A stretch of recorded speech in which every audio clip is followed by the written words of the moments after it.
Why? Oh, This is a terrible idea. We're going to be here for hours. 90% of the talking is going to be done by you, Lewis. Oh, yeah, sure. Discounting the fact that I'm half asleep right now. Whose brilliant idea was it to do a Sonic retrospective? Ryan. No, it wasn't. At this point, it's expected of us. Yeah. We did a Zelda retrospective and a Pokemon retrospective before a Sonic retrospective. It's only a matter of time before we do Mario. But we do Sonic before that because we're bigger Sonic fans than Mario fans. Since we're a month and a half into 2012 already, I fully expect the world to implode by the time we finish this. So, let's see, after this we still have to do Mario, Metroid, Castlevania, Metroid, Kirby.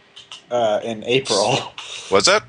Kirby turns 20 in April, so if we do that then, it'll at least be topical. Many happy returns, you little pink bastard. Another franchise is turning 20. Ugh.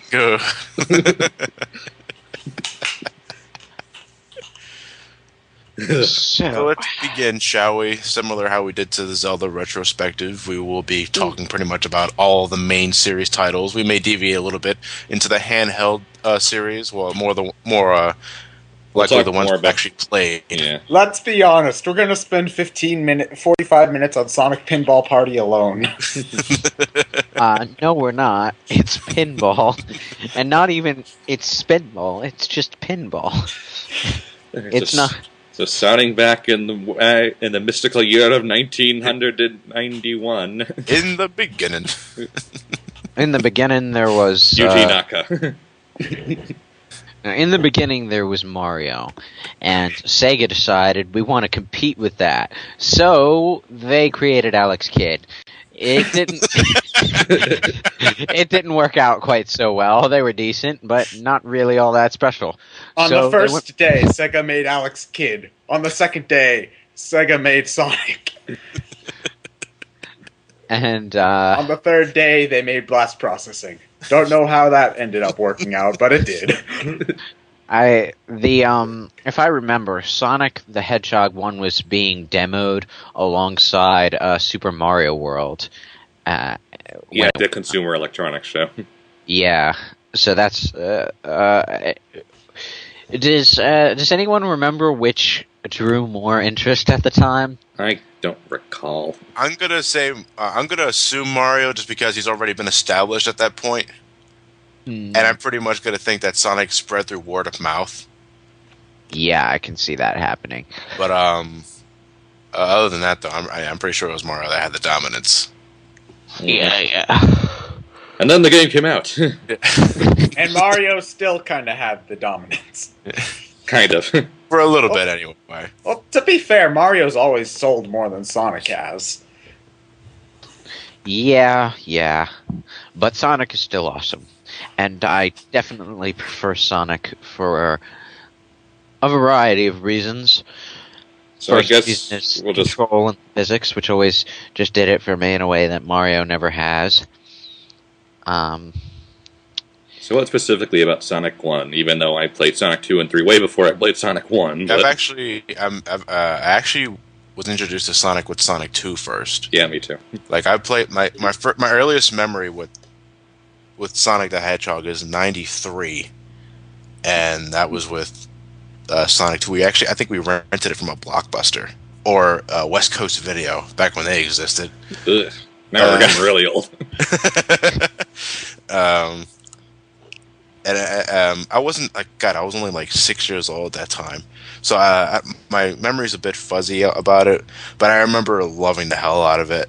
So I went back to play 1, which was easy to do because at that point I was living with my uncle at that point, and I can remember having a harder time with Sonic 1 than I did with Sonic 2, even though I had more memories with Sonic 2 to begin with.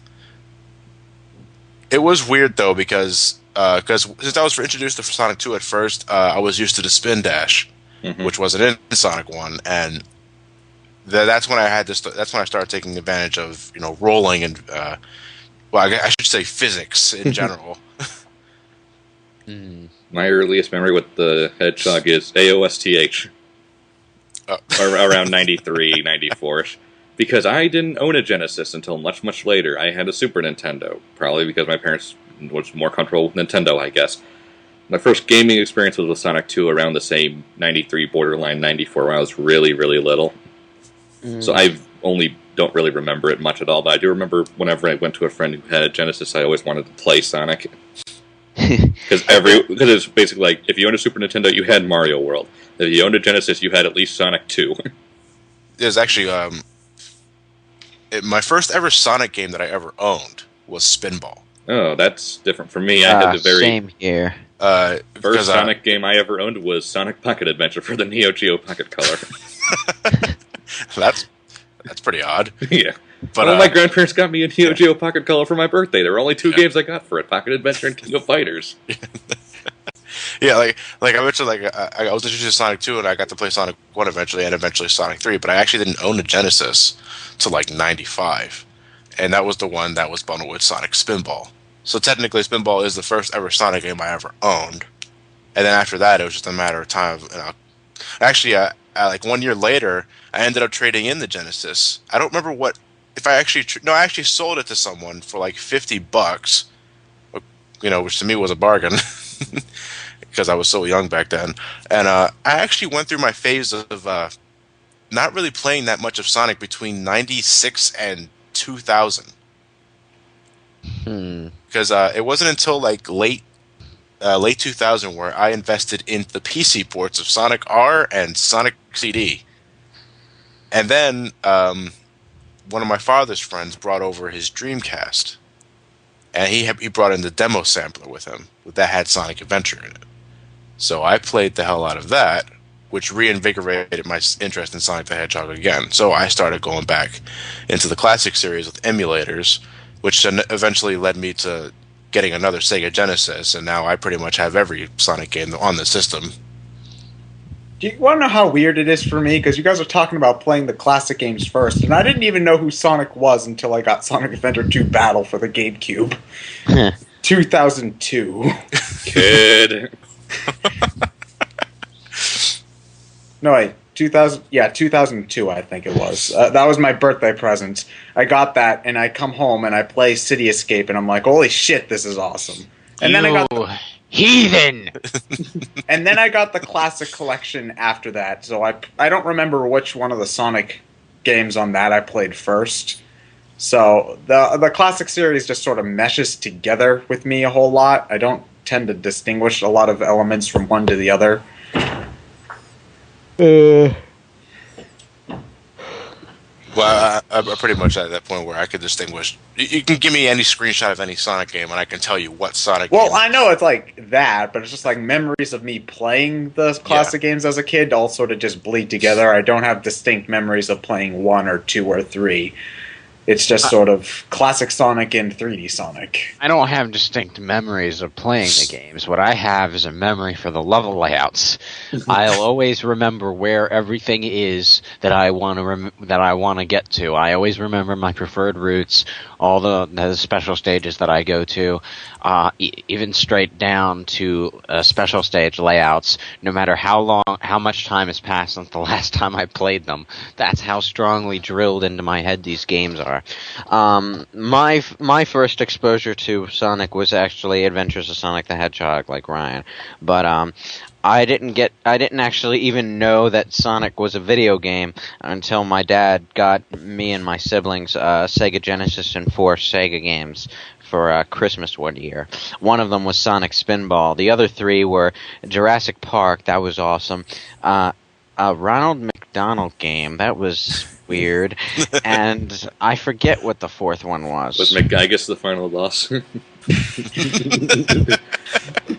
All I remember about the Ronald McDonald game is that it was 4 levels long, and that at some point I was standing on a water spout.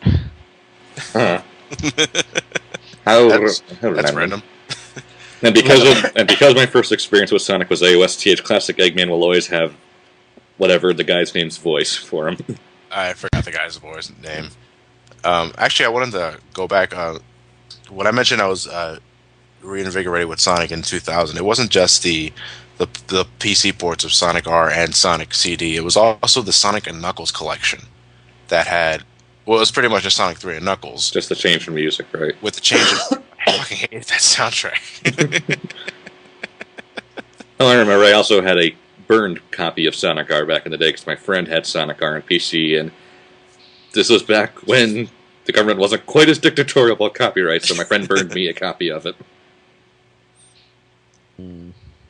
Was that actually I first got into the emulator scene in high school, and it was because I hated Sonic and Knuckles collection of the PC soundtrack so much that I started actively hunting down Genesis emulators just so I can play the original game with the original music intact.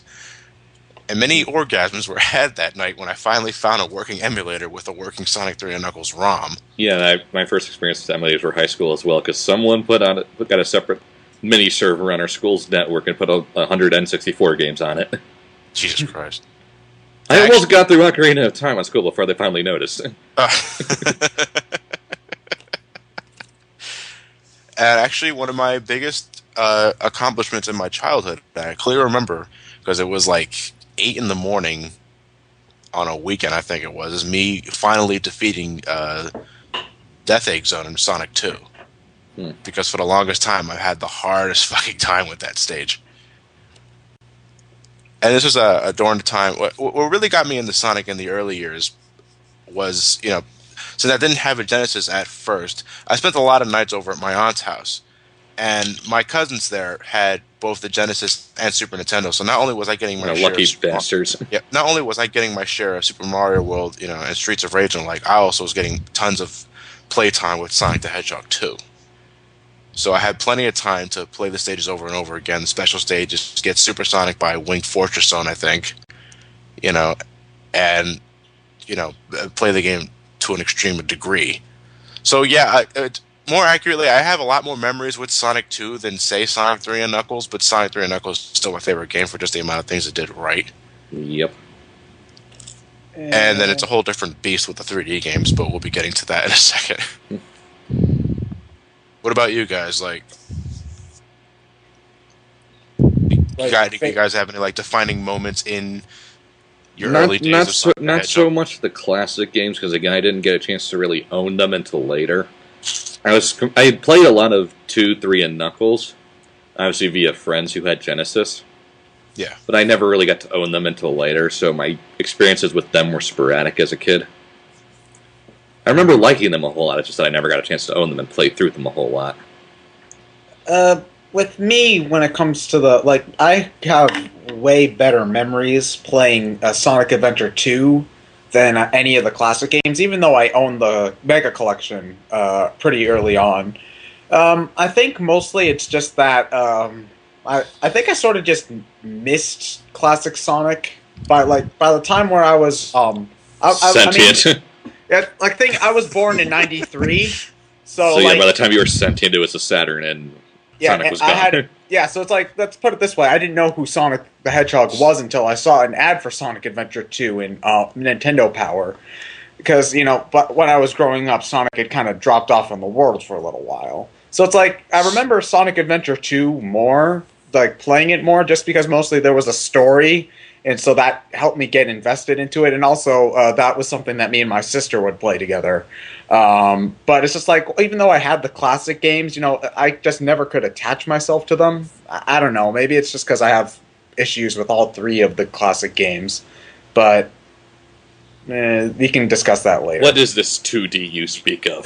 Well, it's not necessarily the 2D thing, because I remember liking Sonic Advance an okay. It's just each classic Sonic game to me sort of has an issue with it that makes me sort of just detaches me from it. Mostly that Sonic 1's paced like shit. Sonic 2 has frustrating enemies placement at points, and Sonic 3 just drags so much. I didn't think it was that bad in that regard, but then again, I know all of the good routes. Well, it's also me who can't play anything for more than 30 minutes at a time before getting bored and moving on to something else. And when it takes 8 minutes to get through, say, Sandopolis, I get really bored. Oh, it really doesn't take quickly. 8 minutes to get through Sandopolis. Ryan, yeah. you've seen the Zelda Ted, runs. Ted, You 7 know minutes how and it 55 sucks. seconds, man. God. To be fair, I think we all got a little bored in Sandopolis, but apart from that, Well, it's also like if I were to make Sonic 3 and sorry, if I were to make Sonic 3 and Knuckles again, I'd cut Marble Garden, Sandopolis, and That's it. no, Marble Garden, Sandopolis, and there was one other zone I'd cut, but I can't. Barrel. I can't think of it right now. Carnival Night. Ice Cap.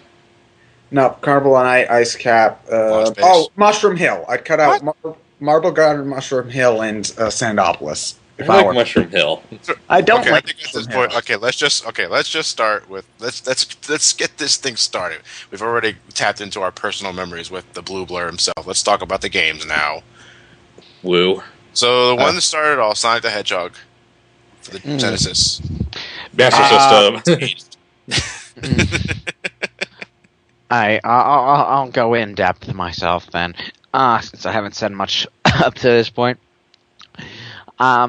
Sonic 1 isn't my favorite in the classic series by any means, but I still have enough fun playing it that I can, probably play it 3 times in a row without getting bored, which speaks more to my obsession with Sonic the Hedgehog than anything else. You haven't played Sonic Genesis yet. No, I haven't, and I don't intend to. Why Why spoil ought a we perfectly? Why ought to be spoil a- playing that on our channel? Why Why, spoil a Johnny? perfectly good game with that atrocity? Why? Why? Why? My main problem with Sonic 1 is as usual the pacing issues. You have fast and speedy Green Hill, and then you have slow and clunky Marble Zone, and then you have medium speed Spring Yard Zone, which is kind of good, but then you have Labyrinth Zone, which drags like mud. And then you have Starlight Zone, which is a freaking roller coaster ride, and then you have Scrap Brain Zone, where you're constantly stopping to wait for some obstacle to get out of your fucking way before it kills you. So you don't really have much room to, get running and let it rip. At least not to the point where you can in the other classic games, and that kind of annoys me. Apart from that, I'm not really a big fan of the final boss of Sonic 1. It's just kind of dull to me. The game breaker with Sonic 1 for me is sort of the 3 acts per zone sort of thing. It's like even in, like, say, Green Hill or Starlight Zone, by the time Act 3 rolls around, I'm sort of sick of the scenery and I want to move on. You have the And then- attention span of a hummingbird. Yeah. Well, yeah, you haven't what? noticed? I do kind of agree with that, but only because. Only for ones like Marble Zone and Labyrinth Zone where Yeah, I they're agree with fucking that. slow. Yeah, you wind up spending so much time in each act anyway. It does get kind of old after a while. Yeah, I enjoy Sonic 1, but if I'm going to play a classic game, then that's not going to be it. Yeah, pretty much. I agree. It's a perfectly okay game. It's just that it. 2 and 3 and Knuckles are so much better.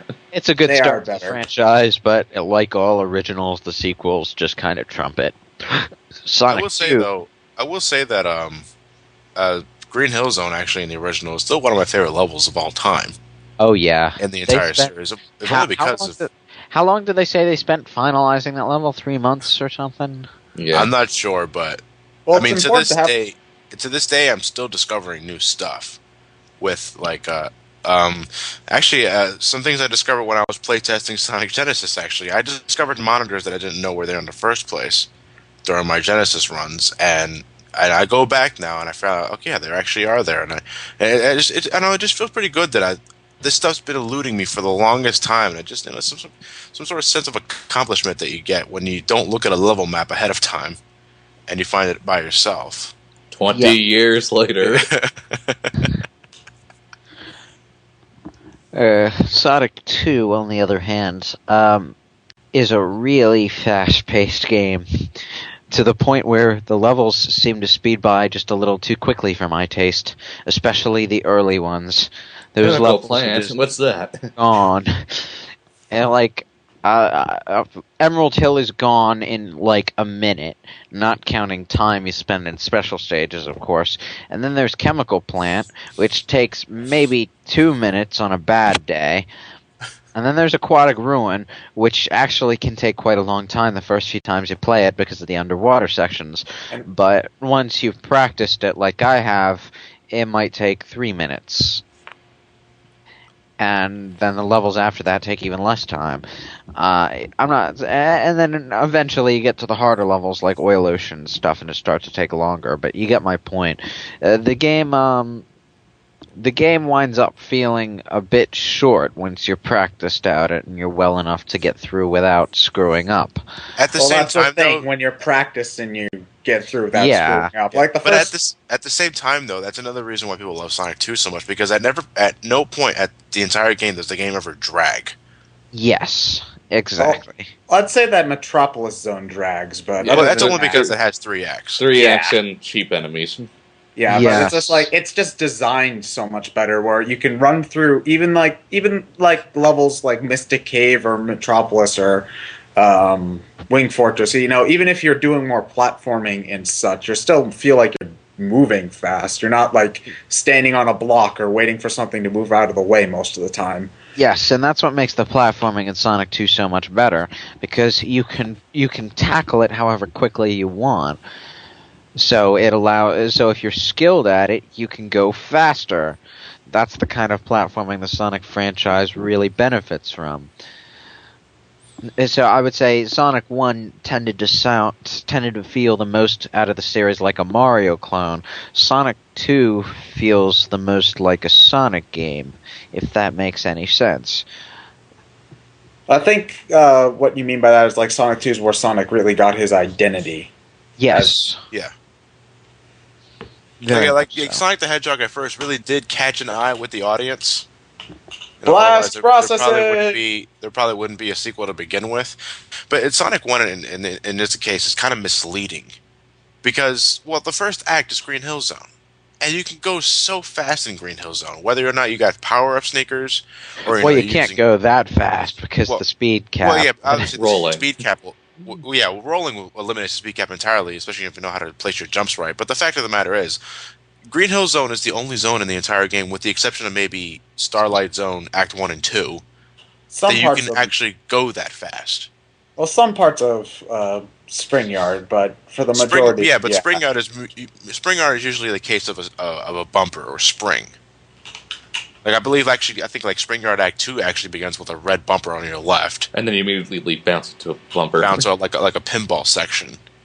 But the point is, like, they advertise Sonic as speed in the beginning, and it's really only 2 zones where you can go remotely fast. Because Marble Zone's not fast, no matter how good you are. Spring Yard Zone has those moving block sections that prevent any sort of speed whatsoever unless you have the ability to clip through walls. Labyrinth Zone speaks for itself. And Scrap Brain Zone, as Lewis mentioned, there's too many fucking obstacles to consider traveling through safely. So Sonic 2, in that regard, sticks out more because you can go fast in just about every level, with the exception of Casino Night Zone. Wait, why the exception of Casino Night Zone? There's too many fucking bumpers. Yeah. Really? Because, I never had any problem with speeding through that level. Unless there's a route that I am not aware of that you can completely ignore the elevators or the moving blue... Well, occasionally you will have to stop for an elevator, but, you can actually speed through the Casino Night relatively fast. Because since I have, like, Sonic 2 on my iPhone, I find myself playing the game whenever I'm in a lull, like in a train or something like that. And I don't know, Casino Night Zone in that regard just seems to drag on for me in terms of like a handheld level, because there are gimmicks in Casino Night Zone that I never really look forward to, like I mentioned, like the elevators, and when you're launching into the pinball gimmick, you have to launch yourself from the pad. It just, all the elements together just seem to drag. Yeah, I'll agree. I don't like Casino Night.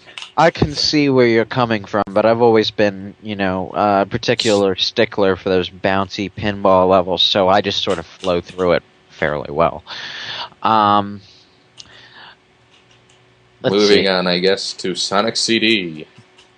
Yes, Sonic CD. I forgot we were going to be talking about that one. Work that sucker to death. Come on Come now. on now. Oh, But while we're here, how about that port they just released? excellent. Excellent port, and I think everybody should get it. Even if you're not a fan of Sonic, just buy it out of Whip. But why is Tails in there? How dare they put an extra into the game? Ruined forever. And you know what those same people who are complaining about that would be like kissing the fan hackers' boots who put Tails into a Sonic CD hack. Anyway, Sonic CD is not my favorite game in the series by any means. I enjoy it to an extent. I rank it slightly higher than Sonic 1, but Yeah. not much. I'm actually going to say, with the recent release of Sonic CD on the Xbox Live port and PS3, it's actually got quite a few more points for me. In terms of, because that port did so many things right. You know, by having both the American and Japanese soundtrack available, the visuals are crisp, Tails adding more replayability, and special stages that I can actually fucking do now. Yeah, the special Thanks for stages play a lot smoother on the new engine. Yeah. Mm-hmm. You know, Sonic CD definitely bumped up a few points for me. I do consider it much better than Sonic 1 at this point. Yeah. Well, I have a question. Like, even before the port was announced, a lot of people tended to say that Sonic CD was the best Sonic game ever made. I don't see it. Those people who say that are generally the Sonic fans who lean closer to platforming than speed, and I can sort of see where they're coming from because Sonic CD's levels have a tendency to have really unique platforming arrangements. Sometimes to the gameplay's detriment, in my opinion. Yeah, the levels are a little too vertical for my liking as someone who prefers to get the UFOs rather than hunt for the generators. The levels themselves are really short, they're just very tall, so you can, if you know what you're doing, you can speed through them really quick, making the game feel really short. Yeah, but that's the thing, though, because that's actually one of the main reasons why I initially detracted from Sonic CD, is because I was treating it like any other Sonic game, when that's not the case at this point. Because this game wants you to explore the levels, to look for the robot generators or collect all the rings that are scattered about really erratically in the level design to get a time stone. And I didn't look at it that way at first. I just, I treated it just like any other I understand that, but it's just one of those, when I'm playing a Sonic game, I like more kind of going through the level and seeing how fast I can do it, rather than slowing down, wondering what's up there, going there. What's up there? To me, it was also the collision detection in the initial, because the collision detection in the CD original version and the PC port is awful. There's another reason why I love the Xbox port so much, because they finally fixed all that shit. Yeah. The thing about Sonic CD, I think, is that it can be played in a variety of ways. I don't think the straight A to B method is particularly good in Sonic CD, and the game loses points in my book for that, if nothing else. But as far as platforming and exploration goes, it does have a lot of that, and I appreciate that. And I appreciate the unique level design, too. Particularly Wacky Workbench. I know a lot of people hate that level, but it's a personal favorite of mine as far as Sonic levels go. To me, I'm really just glad at this point that the new port does have access to both soundtracks, because I love playing CD with the Japanese soundtrack.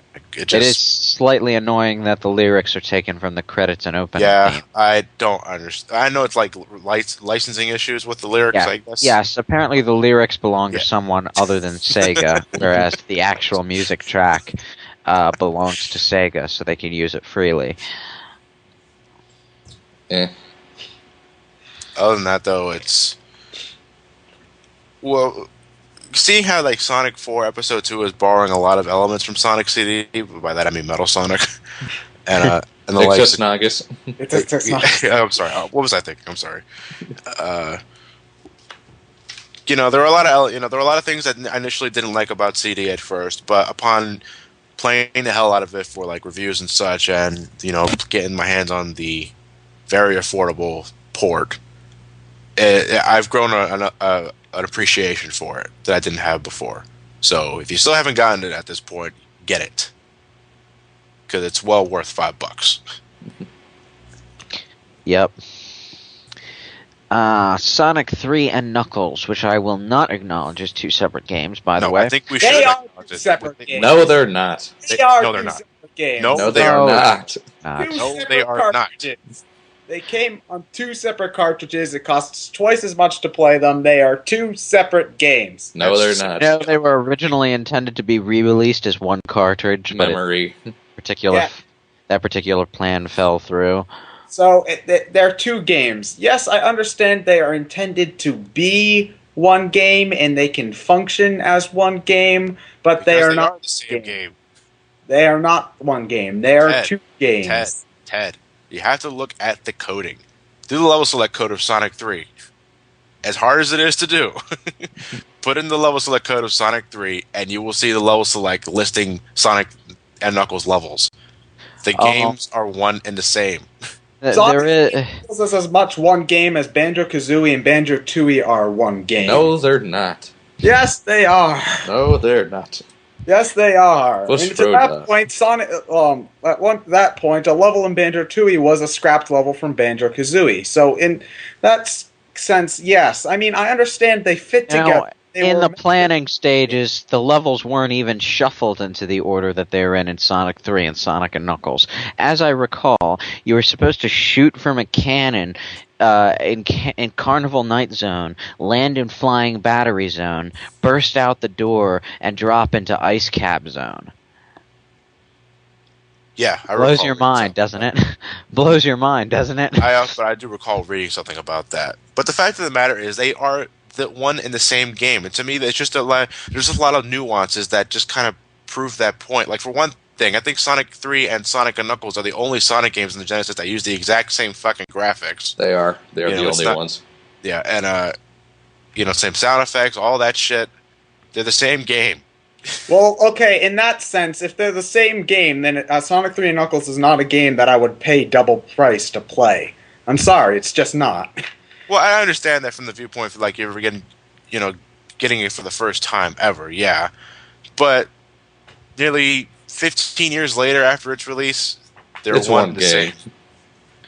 Yes, definitely.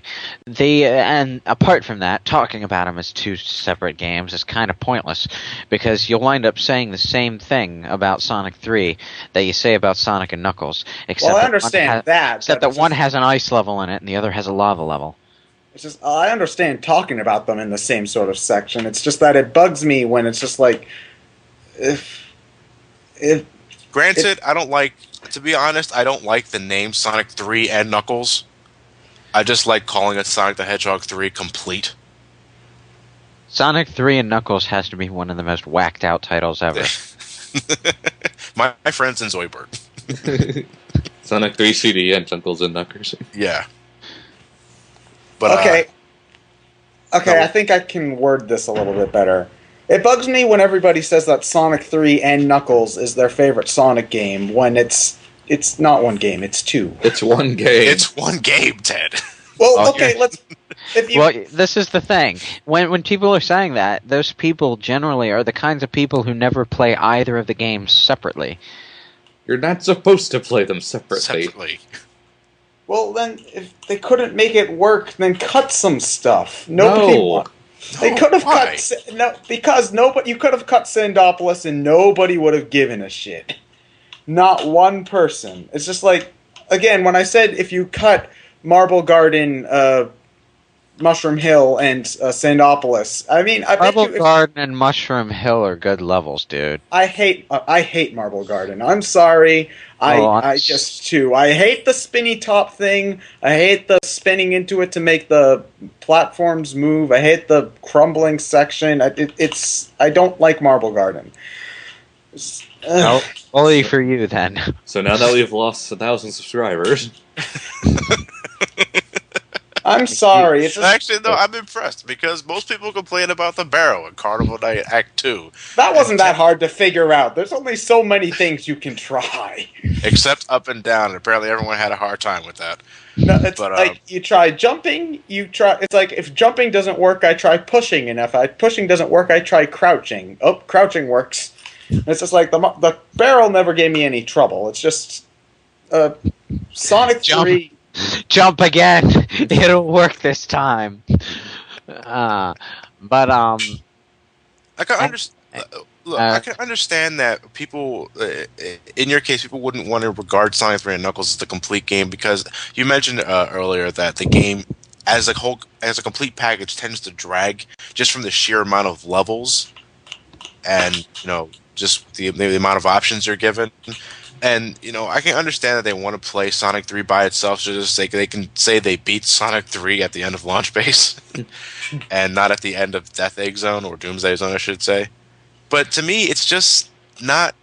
You're not playing the game if you're not combining both games together.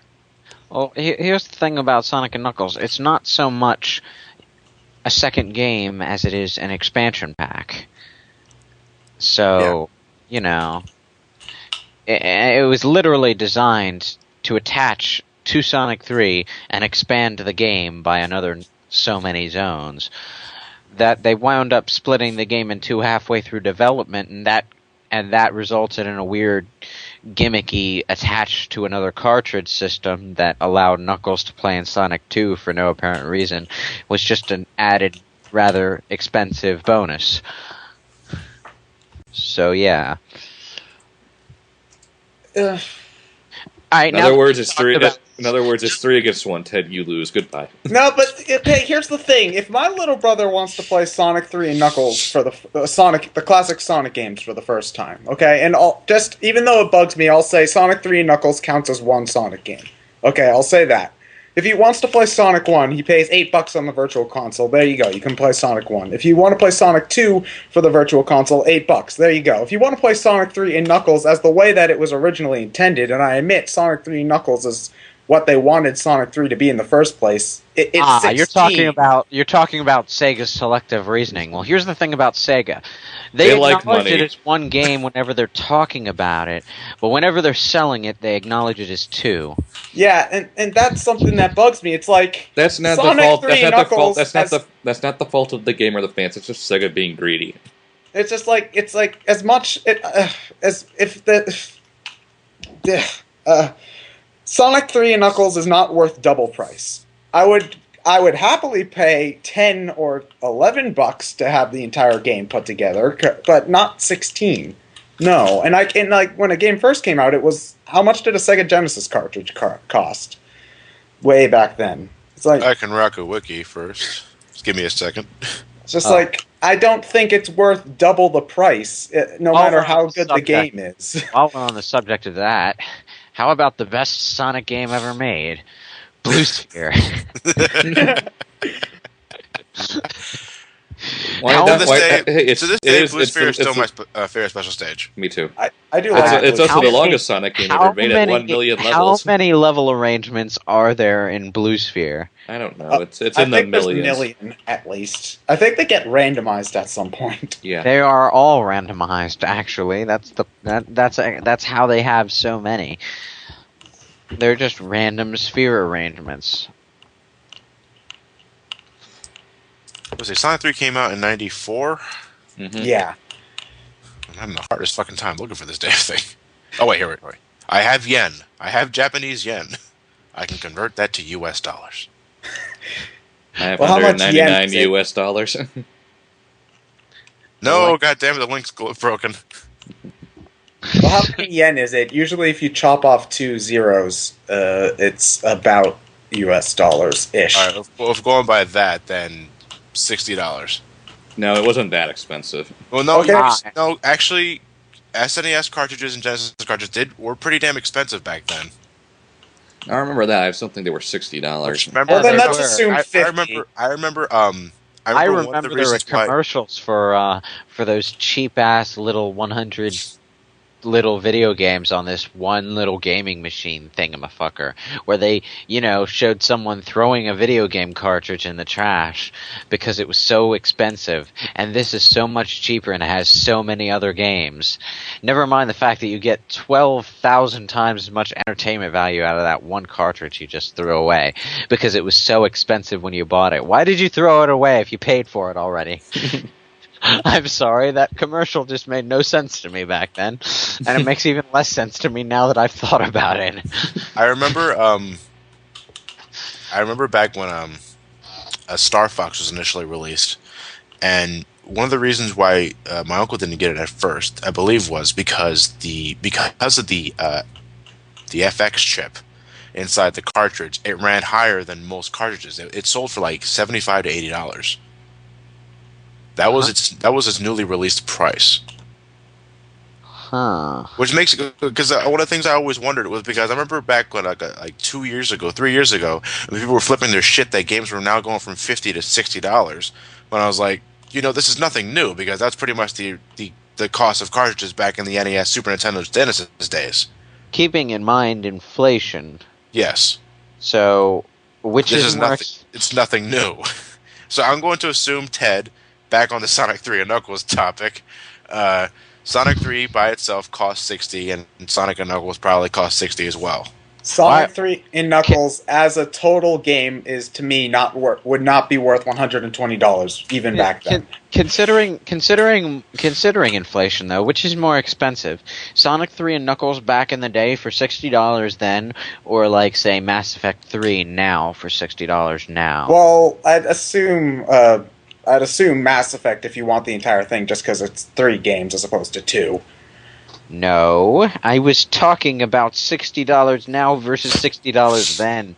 Oh, sorry. I'd assume $60 then is more expensive because the value of the dollar's gone down. My point exactly. So, it just... I mean, Sonic 3 Knuckles is a perfectly fine game. It's just... I don't see how it's the best game ever or in the series when it drags for me. It's 2 games instead of 1, so that means that it costs a lot more. And you know what it is with Sonic 3 and Knuckles with me? Besides, just it's to me it's the sheer size what makes it so good. Scale, epicness. We mentioned Sonic 2 because it was so well designed in terms of speed and platforming. You blow by the damn game pretty damn quickly. Sonic 3 and Knuckles, yes, does have moments where you need to pause and breathe for a second, but it's mostly because they were finally introducing story elements into the game. And to me, I think it did that really well without having to add unnecessary, voice acting or cutscenes and shit like that. With that, it doesn't intrude on the gameplay. It told its story, and it told its story well. Mm-hmm. So yeah, best Sonic game. No! You haven't said anything about how it's the best Sonic game. Best Sonic game. You lose, Ted. Well, how do I lose? 3 against 1. Still my favorite, one of my favorite Genesis soundtracks ever. I can't get enough of Sonic 3 and Knuckles soundtrack. Because of Michael Jackson. And not just Michael Jackson, dude. I'm pretty sure everyone else has something to do with that, too. Like, I forgot that guy's name. Jon Snow, what's the other guy? Howard Drawson, I believe. Yep. Contributed something towards it, and there was someone else. I don't remember who his name. I apologize. Yeah, the off chance he happens to be watching. Yeah. Give it 5 years. But Shall we move on? Yeah, let's go to Sonic Spinball next. Hard as fuck. I've never beaten Sonic Spinball. I've beaten it once. I haven't given a shit. It's pinball. Oh, no, it's better than regular pinball, I think. Because, like Lewis mentioned earlier with Sonic Pinball Party is just a pinball with Sonic thematics. Sonic Spinball, in actuality, is a game... No. There's one Knights level and one Samba the Amigo level. It's totally different. Get the point. It's just a pinball table with themes attached to it, like any other pinball game. Sonic Spinball is more like a pinball/platform game with a definite, objective where you advance from level to level and boss to boss. So, it's more of a unique experience in that way. Which I think was the right route for them to take. Yeah, I think Well, if I'm playing a pinball game, I'm just going to try to get a high score. I tried to play Sonic Spinball because it was on the Classic Collection, but I ended up just getting frustrated because it's hard to be precise when you're playing pinball. So, if you're trying to... It's not that hard to be precise in Sonic Spinball. All you have to do is hold the flipper until you stop, let go of the flipper, let yourself slide down to a certain spot on the flipper, and then bump yourself up. Voila, you're flying. Yeah, but it takes a while to get used to doing that though. It's just like if I'm playing pinball, I don't want to have to think too much about it. The biggest two reasons the biggest things I hate about Sonic Spinball the most is, one, the difficulty spike in the showdown is incredibly obnoxious. Because Toxic Caves is not very hard at all. Lava Powerhouse is not very hard at all either. And the machine, I think, is actually easier than Lava Powerhouse. And then you get the showdown. Which is ridiculously hard. I know, it's the final stage. It's supposed to be difficult. It's just but like, Jesus Christ. I remember that. Fond memories. Not sure if I've told this story on Brain Scratch or not, but the first time I got to the final level, my dad wound up taking us out to a theme park. I think it was Sesame Street. I believe I was young enough for that at that point, but I didn't want to give up the game. But obviously, Sega games, you can't save them, at least not this particular one. So I wound up just turning off the television and leaving the system running for 8 hours while we were out at Sesame Street. And then when I got back, I just picked it up again and finished the game. And my dad probably would have flipped his shit if he knew I had done that at the time, because I think he would have thought it was bad for the system or something, and it might actually have been bad for the system. I doubt not it. really sure, but yeah. I used to do that with Paper Mario in the middle of boss fights because that was Super Smash Brothers Melee. 3 guesses. I do that with Majora's Mask actually. But the second thing I hate about Spinball, options music. Can't fucking stand that track. Rapes my ears every time I go to the options menu. Why don't go to the options menu then? But I have this. Actually, I don't know what I'm doing with the options menu, but I don't like it, and I'm sticking to that point. How about the... Go on. No, actually, I was actually going to say, do you have any memories of it? How about those Sad AM cameos? And AOSTH. Yep. You got Cluckies, and you have... Scratch. Grounder. Is Grounder in? No, I don't think Grounder Scratch. is. Just Scratch. So I guess we're moving on to the last major Sonic release for the Genesis, Sonic 3D Blast. Controls awkwardly and lame as all. Why are we even counting this as a Genesis game? It's a Saturn game that got a shitty Genesis port with a admittedly awesome soundtrack. Yeah, I think the Genesis port came first. It did. Really? Yes. I didn't know that. Well, it's still better on the Saturn. I remember first seeing 3D Blast in a Toys R Us back when they had those display games that you near the game aisle. I remember because that's how I was first introduced to Donkey Kong Country 2 on the Super Nintendo, and 3D Blast was running right across the aisle. And I'm looking at it, and I see it, and I was like, it looks pretty cool. But too bad Sonic's slow as shit, and you're doing nothing but beating enemies. Actually, this the first ever time I ever had experience with 3D Blast was the PC port, which was a Saturn version. Sort of. It wasn't completely the same. I remember the special stages in the PC version not being the 3D ones in the Saturn version. Huh. But it had all the pretty much all had all the aesthetics, and it had the Saturn soundtrack, and that was my first experience. And I thought, okay, this is all right. I'm not exactly getting the best experience by playing this on a keyboard. So when I finally got Sonic Mega Collection for the GameCube, I was finally able to play the game on the GameCube controller with thanks to the analog stick, make it a bit smoother. But not by much. It's just I wasn't the isometric view. To me, it was a game they really should have introduced the homing attack in. They did, but I know it's a power up, but it should have been part of Sonic's natural abilities by that point. Yep. Oddly enough, it's harder to land a precise jump in 3D Blast than it is in Sonic Adventure. Yeah.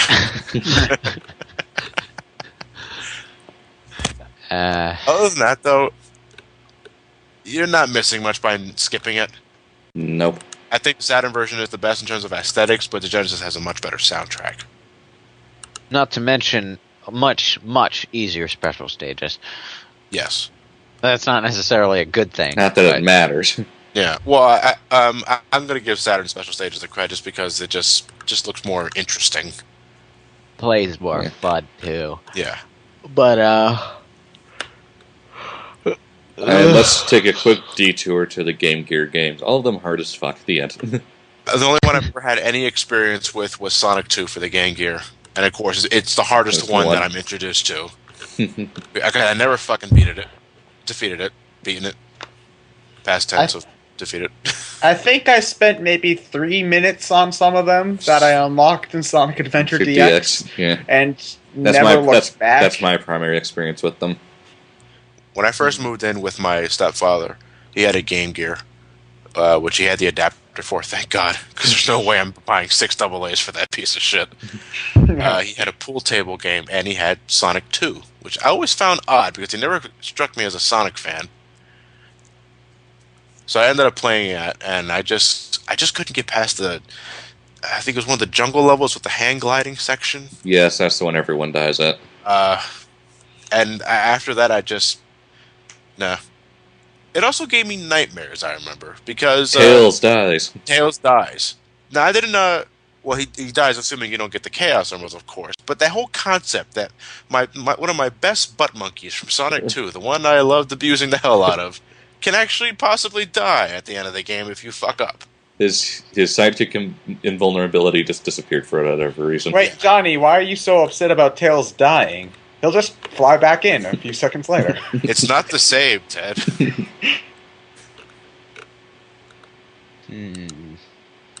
Other than that, though, I really didn't start playing any of the Game Gear games until they were included in Sonic Adventure DX or in Sonic Mega Collection Plus for the PlayStation 2. Mm-hmm. And even then, I don't particularly like any of them. To me, I hate playing a handheld game on a big screen. There's just something off-putting about it. Says the guy who uses his Game Boy player quite a bit. Well, I do that. Well, you want me to stick a camera in front of a Game Boy Advance? No. But, well, obviously, it gets easier and easier to do with the more technology advances. Because I have an easier time playing Game Boy Advance games on a big screen than, say, like Game Gear or Game Boy games. Mm-hmm. But to me, I just can't. The fact of the matter is that when you play it on a big screen, there's still screen crunch. The game acts like you're still playing on a small Game Gear screen, and it just bothers me. Yep. The only thing I really like about the handheld games are usually the soundtracks. The games I can more or less take or leave because the Game Gear can't really handle, I guess, Sonic's speed a lot of the time. So they just feel kind of more like generic platformers to me half the time. I'm More trying or to less, remember Sonic, like any handheld Sonic soundtracks, and nothing's coming to mind except Bridge Zone. Yeah, Bridge Zone. But Bridge Zone is awesome. Of course, the Sonic 1 ending theme, which was remixed in Sonic Unleashed for the Savannah Citadel. For no particular reason. For no particular reason, but to absolutely wonderful effect. Mm-hmm. Other than that, though, like pretty much every. Well, I mean, besides the other handheld series that I'm pretty sure all of us have played. We'll be getting to the new handheld series later. Oh, but then I think we should handle this one first. Chronicles. Piece of shit. No, hold on. Hold on. What about Sonic Drift? I have not played enough of it to really give it a general opinion. I just know that That's why incredibly bare Sonic bones. Drift sucks. Yeah, more or less. Alright, So moving on, skipping let's go on past to the rest of the handheld garbage. No, now Sonic we're going back. Adventure. No, hold on. There was a game before that. Sonic Really? R. No, that's Yeah, not. Can you feel Can the you sun? feel The the sunshine, So we Lewis. have to technically It cover it because sucks. But look, We Sonic- said no. We're covering main series console No, games. we have to count in Sonic R because it's pretty goddamn expected of us at this point. And because I actually do have a lot of experience with Sonic R. Me too. Because, like I mentioned, it was the PC port of Sonic R that got me reinvigorated into the Sonic franchise back in the late '90s and early 2000s. So yeah, I was playing all the games to get back into the series. My with. selection was rather limited because I didn't have a Genesis and I was unfamiliar with emulators at that point. So that said, I enjoyed it for what it was worth. Granted though, this is back. I was only 11 and 12 years old at this point. I liked the soundtrack, and that's all I have to say. Are you living in a city, Lewis? Johnny, were you Supersonic Racing? Yeah. I like Sonic R as a concept. Obviously they didn't execute it all that well, but I think it's a concept they need to expand upon. Yeah, I think they could, with modern technology and how it could run it much better. I think they should try it one more time to see. Okay, now we have technology that can really take advantage of the character's abilities.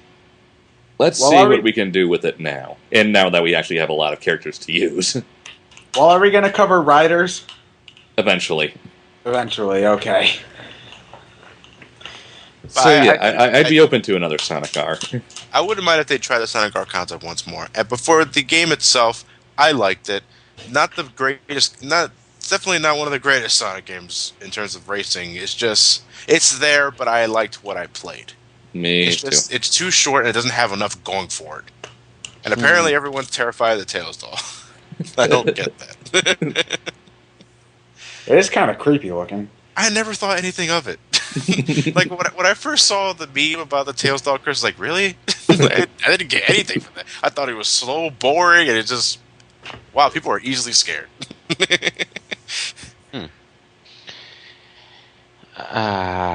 So now we can move on to adventure.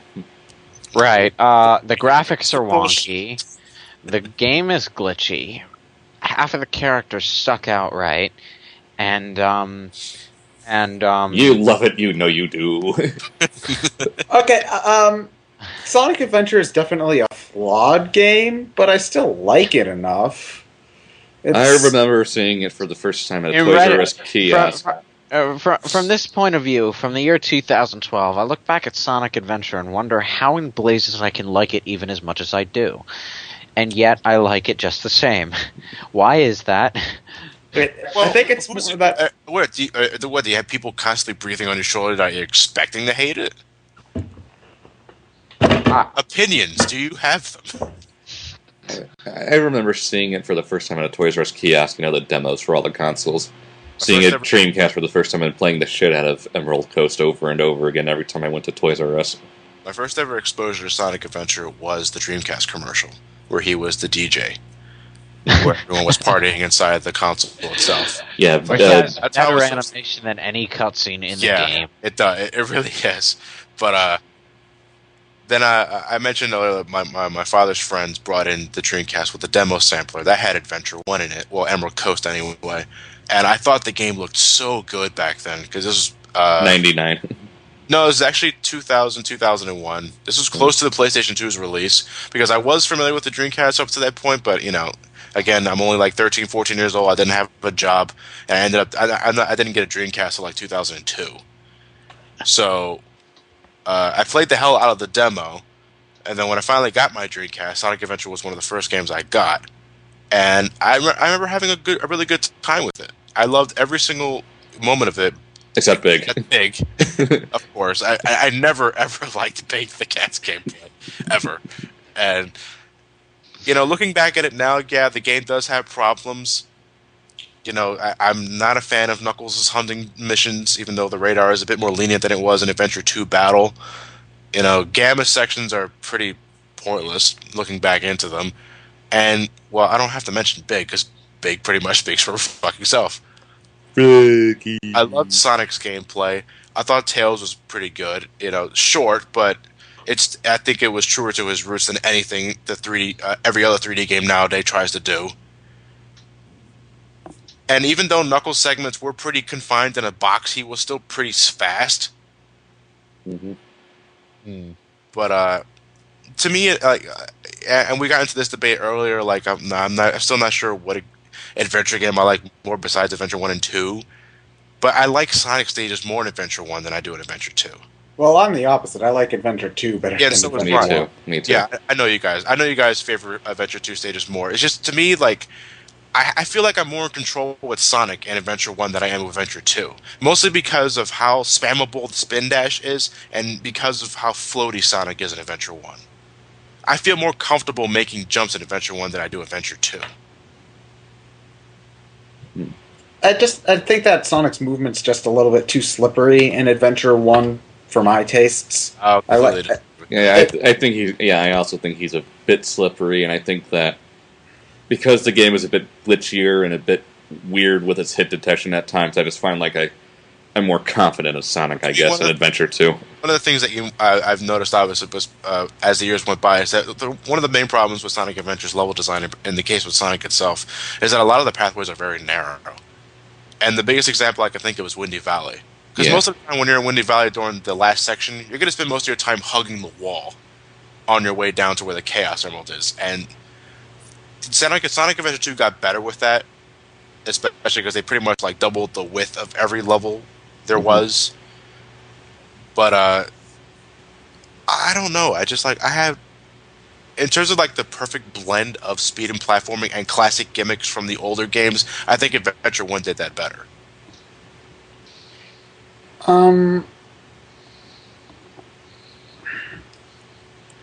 So yeah, that was Adventure 1. Well, I mean, it's like Adventure 1 has a few problems, but I mostly chalk those up to just it being the first 3D Sonic game they ever tried. So, I allow it to make a few mistakes in that regard. I mean, there's really no excuse for Big and Amy other than the game being padding. It's like, shit, Sonic, Tails, and Knuckles aren't long enough. Just throw in some other people in there. That'll work, yeah. I mean, I like Sonic Adventure plenty. It's just that I think Adventure 2 is just so much better. It's also the first game we got that introduced voice acting. If you're not counting anything before that, which I don't think anything was before that. I'm out of here. Okay, yeah. What do you guys think of Sonic CD's voice acting? It's beautiful. Brings me to tears. Deserves an Academy Award winning. Actually, Sonic Adventure's voice acting was something I never was fond of because, again, first ever line that we hear. Oh, yeah, this is happening. This is happening. When I first heard it, I was like, oh, my dick. I do like Ryan Drummond as a voice for Sonic. I just don't think his acting chops were there. I don't think he hit his stride until Adventure 2 and Heroes. Yeah. But then again, he got kind of annoyingly squeaky in Heroes. Yeah. But I think that had more to do with the dialogue. And the direction rather than what he was actually doing. Yeah. Obviously, I love Dean Bristow. I like Mike Pollock better than Bristow, but Pollock is a better comedy Eggman. Bristow is better. I don't want to serious. Well, the thing is, I've never taken. I don't think you can take Dr. Eggman as seriously as you can take Wily or Bowser seriously. You fool! Away, which is before I make mincemeat out of you. That's like the one intimidating line. Have you heard? Get a load of this. Well, that's only annoying because it's repeated 10,000 times. It's just that it's like when you've got somebody like Eggman who's failed at that point, and when you've got Sonic who's generally more lighthearted, you can't really take the villain as seriously. So I don't. When they try to make him serious, I don't think it works as well. If that makes any sense, it probably doesn't. I'm probably just rambling. So how about that Adventure 2? I love Adventure 2. It's awesome. I do like Adventure 2, and I think it improves on a lot of Adventure's general issues, as far as keeping the game stable. Yes, definitely. I think it started the unfortunate trend of interrupting the speed levels by putting all these non-speed levels in between them, and that. To be fair, unlike a lot of people, I do like the mech sections too. Oh, I like the mech sections too. To be fair, I don't think anything in the mech or treasure hunting levels was absolutely atrocious, but at the same time, the fact that you're forced to play them to get to the next speed section is kind of freaking annoying. Well, I like to put it this way. It's just like, you got Sonic Adventure 1, they looked at Sonic Adventure 1 and said, okay, which parts of this game worked? And then they said, the Sonic sections worked, the Knuckles sections worked, and to a degree the Gamma sections worked, and they fixed those mostly. And in Sonic Adventure 2, well, like the Knuckles and Tails sections aren't really fast in that you go from point A to B quickly. They're relatively fast paced, if that makes sense, in the sense that when you're playing a mech section, especially the Eggman ones, you're doing a lot of things at once, like blowing a ton of shit up at once. And Knuckles still moves pretty fast, even though if you get lost, you're going to be there for a while. To me, the biggest problem I had with... Because, again, I was first introduced to Sonic Adventure 2, again, through its commercial. You know, I saw Shadow the Hedgehog. Good Hedgehog, evil Hedgehog. Exactly. So I got it for the Dreamcast about 3 months after it was released, and I played the hell out of it, and I enjoyed it. But Sonic Adventure 2 was one of those games that, as I got older, I just started hating more and more. Not so much of the Sonic sections, obviously, because I think those are the best part of the game. It's just that I do like how Adventure 2 doesn't have hub worlds. I do love how it goes from stage to stage, like it should always be. But in the case of like the mech shooting and the treasure hunting levels, I never found the point of them. Why am I controlling Tails in a mech? Which makes more sense for Dr. Eggman, but that's not the point. Well, you can excuse the Tails and Rouge sections being kind of pointless because they were kind of put in at the last minute. I understand that, but if that's the case, I'd rather just have Tails doing stuff that he did in the Adventure series. And to an extent, why are we reusing the whole Master Emerald collecting gimmick of Adventure 1 again? Since when has this become Knuckles' routine of collecting Master Emerald pieces that, you know, they shatter all over the place? To me, the biggest problem is that I can't help but feel that they're trying to introduce more gameplay. They're straying away from the formula from what made Sonic the Hedgehog, which is always high-speed platforming in my eyes. Again, this is personally what I think. But to me, like, the way I look at it now from the future is that Sega knows they pretty much only have Sonic the Hedgehog as their defining franchise. And now they're experimenting with Sonic the Hedgehog to introduce us more to gameplay gimmicks that, to me, I can't help but feel like they're forcing it down our throats. In which case, no, I don't want to control Tails in a mech hunting. I don't want to control Knuckles in a treasure hunting. I think you should just make brand new IPs if you want to introduce us to gaming aspects like just that. And that's one of the reasons why I hate Big the Cat so much. Because he's nothing like I don't think Sonic the Hedgehog when I think fishing. Well, I think it's like there's a difference between like a change of pace, which I think is what they put the mech in the treasure hunting sections in, just to keep just something for some variety, as opposed to like Big the Cat sections where the pace just drops like a rock and smashes into 1,000 tiny pieces. To me, it looks like they didn't really. To me, I think their use of variety was perfect in Sonic 3 and Knuckles, where every character controlled pretty much exactly the same, but they had their own gimmicks to bring a level of freshness to the levels themselves. Tails had the ability to fly to get to higher routes. Knuckles could glide and climb on walls. Sonic had the use of the elemental shields. Well, the thing is that even though Sonic had the elemental shields, I didn't think that's only something you get temporarily. It sort of made... Then he also had the Insta Shield. Yeah, the Insta Shields, when I was playing the game as a kid, I found the Insta Shield incredibly pointless as opposed to the ability to fly. Except to be perfectly honest, it's completely game-breaking. Yeah, just like the thing is that it's like when you've got Tails who can fly and Knuckles who can glide and climb walls and stuff. It made Sonic seem kind of. God damn it! How come everyone can fly but me? I know, because one of the arguments that people bring up in defense of the alternate gameplay styles is that if everyone was fast like Sonic, or at least remotely fast as Sonic, what makes Sonic so special? Well, I think that's where I think it's the job of the developers to make Sonic feel special in that way, without having to butcher previous characters' abilities. It's like you realize what you did in Tails in Sonic Adventure 2 is you pretty much made him a handicapped hero that somehow forgotten to use his legs, and now he has to use a mech. A glorified wheelchair. Yeah, a glorified wheelchair. To be fair, he could... And you threw Knuckles in a closed sandbox. Well, to be fair, like thinking from a story perspective, if you have a giant walking mech tank of destruction, I would use the walking mech tank of destruction. Really? Because if I could fly, I would just fly. It's a plane. He doesn't ever use it as a plane in the game. Sure, he does. That one cutscene. Cutscene, Ted. I think we should just move on to Sonic Heroes at this point, dudes. Well, actually, if I can just say one last thing, speaking of cutscenes, I do like the story in Adventure 2. And that's sort of kind of what drew me in a lot, is that I did like the 3D games is where Sonic actually started getting more of a story than Eggman is evil, or Eggman is evil and he tricks Knuckles. It's like they actually have a plot and stuff. And it's the only time it fucking worked. Yeah. I'll say I like the last story, but not so much the story that leads up to it, because a lot of it seems like filler to me. I liked it. Yeah, Adventure 2. I love the Sonic the stages, and I love Shadow stages. To me, it was the start of a trend that I just was not fond of to begin with.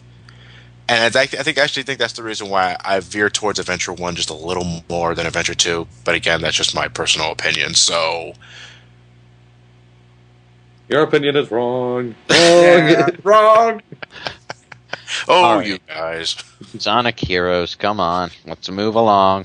So now Sega's gone third party. Yeah, the first immediate issue that you'll notice the moment you start playing Sonic Heroes, if you play the other two games before it, is that they've done away with the adventure engine completely, and it shows. Yeah. Quite badly, in fact. Sonic Heroes is incredibly slippery. I still like the game though.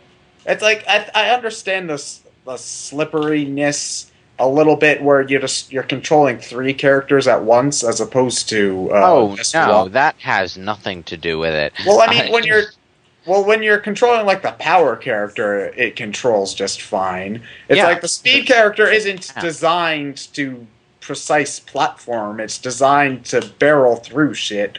And but the speed character was more precise in the 2 games that came before it. So what the fuck happened? I mean, I'm not defending it. It's just that I understand where they're going for with the speed character being kind of handicapped in Heroes. I understand it more in Heroes than say Shadow the Hedgehog, where you can barely control where you're going. I still like Sonic Heroes. I mean, overall, I do enjoy the gameplay. The real problem with Heroes wasn't even the control, though. It was more the pacing, mainly by way of multi-hit enemies, which I can understand. Constantly force you to stop and fight. However, with that, I can understand why they did it for only this game, because if every enemy hold on, because if every enemy went down with 1 hit, then what's the point of the team mechanic? Yeah. So here I can understand why they did that. I can kind of understand it for Shadow too. I agree it gets a bit dull later on when they start throwing a ton of enemies at you. The problem with the team mechanic, though, is literally the only thing it adds to the gameplay. Is there are different ways to fight enemies, and there are places where the level has a signpost telling you to use this particular character to take this particular route. So, which brings up my biggest complaint with Heroes. It does all your thinking for you. Why the fuck are all these signs here? You think I can't figure out that maybe I should try flying to get that upper platform? You really needed to put the yellow flight character sign there, or the big red power character sign there, or this gate here that automatically switches me to my speed character when there's a long ass narrow pathway in front of me. Well, you think I could do that myself? To be fair, that's very much at the front end of the game, like Seaside Hill and Grand Metropolis. Yeah, but it keeps on going throughout the game. Maybe not so much as it did in the first level. I'm sorry, I'm hiccuping again. Are you drunk? I was about to ask, are you drunk? No, I'm not drunk, but I can't seem to get rid of these hiccups. Quick, someone show him the cover to Sonic 06. I mean, Anyway. I like Sonic Heroes. I think its gameplay overall works. It's just kind of slippery and not quite there, and I think it has one of the more underrated Sonic soundtracks. The pacing is rather choppy. Some of the levels drag on, Sandopolis style. That's my main problem with Sonic Heroes is that it's like unless if you're playing Team Rose, most every level is a good either 2 to 5 minutes longer than it probably should be. Especially as Team Dark. Yeah. Team Dark was all fucking marathon levels, and that was my least favorite. Well, besides Chaotix missions. Yeah. But, Amy, again, it's the one time Amy is actually terrible. Like my problem with Adventure 2, I had issues with Heroes because, to me, the problem here with Heroes, in terms of the team gameplay mechanic, is that they made Sonic's gimmick solely the speed that we all know and love him as. So with that said, they had to butcher Tails' abilities just so you'll feel more accustomed to using Sonic to get from point A to point B faster. And they butchered Knuckles' speed just so you'll use him strictly for brawling and gliding and nothing else. To be fair, they didn't make him quite as slow as Big the Cat. I know. It's just, don't take away abilities they had in previous games just to put more emphasis on a character that we already know is fast to begin with. Well, the way I figured it is this: like when they're pretty much going, the whole thing is teamwork. So whenever someone's a leader, they're taking advantage of that person's specific skills. Like Sonic, when you're the speed character, Sonic runs the fastest, so that's when you have Sonic in the leader. When you need to fly, Tails is carrying 2 people with him, and Knuckles. There's a logistic problem with this, though. All right, why do the characters have differing speeds when? No matter what team you're on, every character is perfectly capable of keeping up with the speed character when the speed exactly. Yeah. Like, to me, my biggest problem with formations is that why do I immediately have to go into this carrying formation when I'm switching to Tails? Why can't I choose when to carry my teammates? And with Knuckles, why do I have to have characters on my sides to make a wide formation? And why do I have to butcher my speed as a result of it? I think that's just more game logic breaking through. Like, to me, I think Sonic had enough with the tornado ability, the ability to jump on walls, and the light speed dash.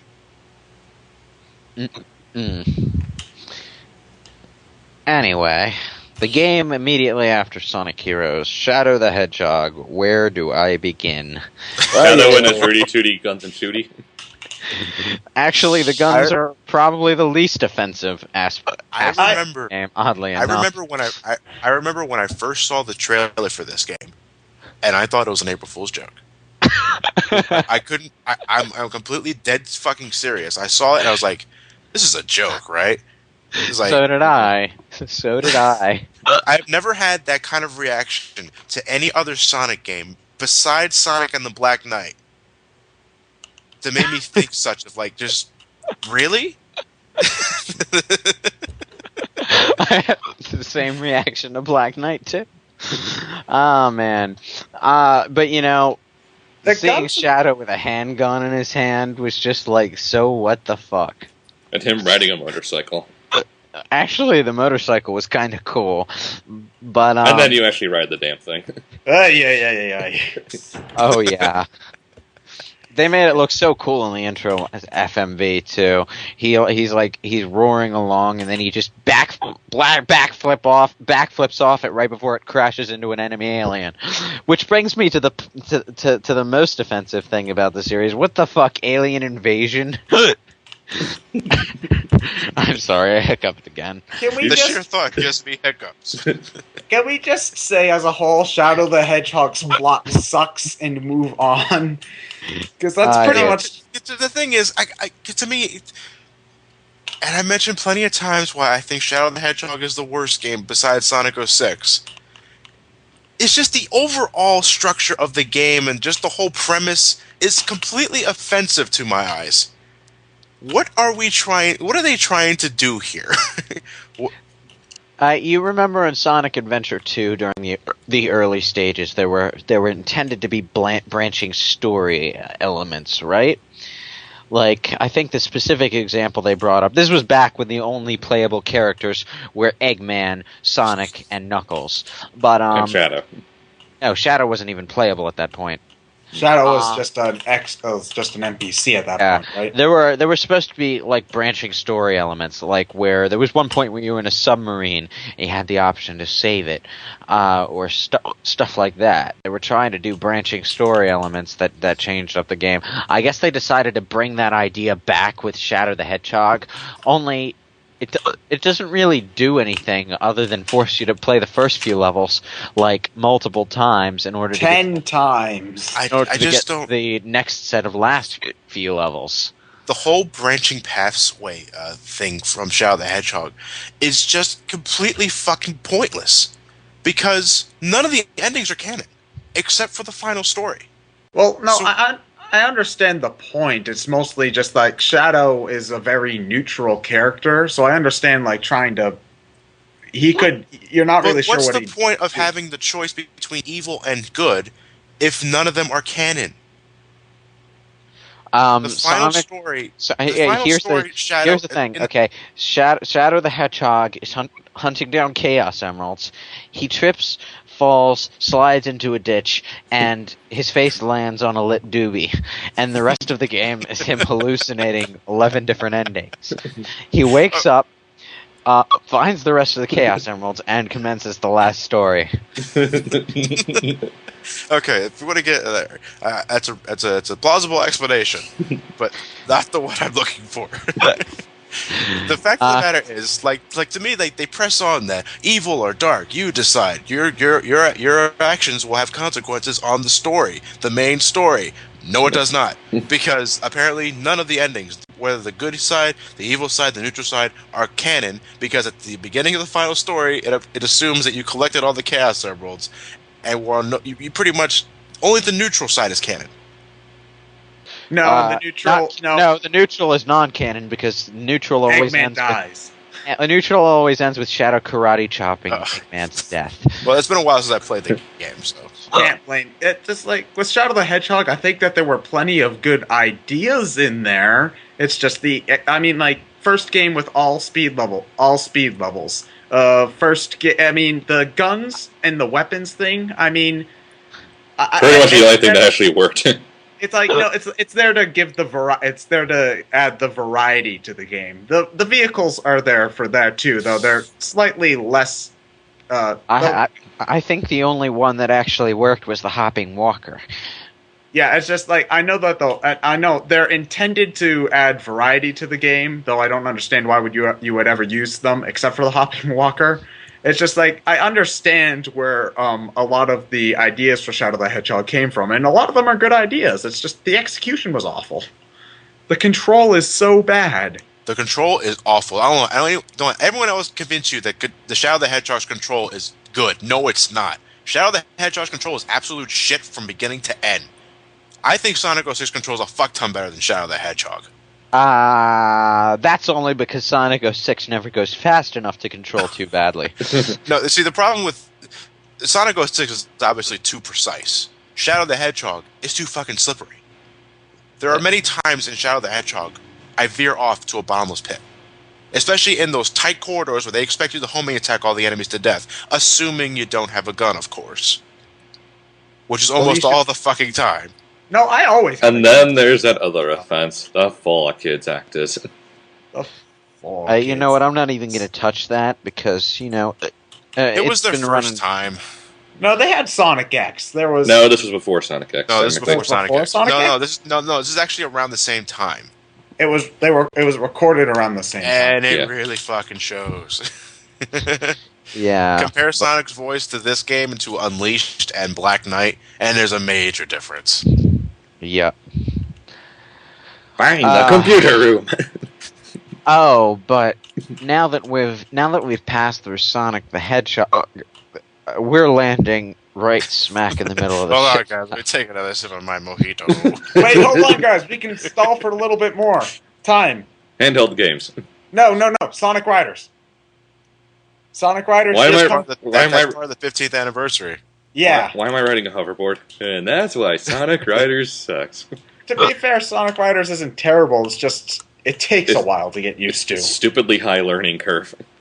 I mean, I can accept the getting used to the controls thing more with a racing game than with a platformer, because And I mean, I did get into it when the game came out, and then I did have fun. I mean, I played Sonic Riders for a while, and I did have fun. It's just it takes a while to get into.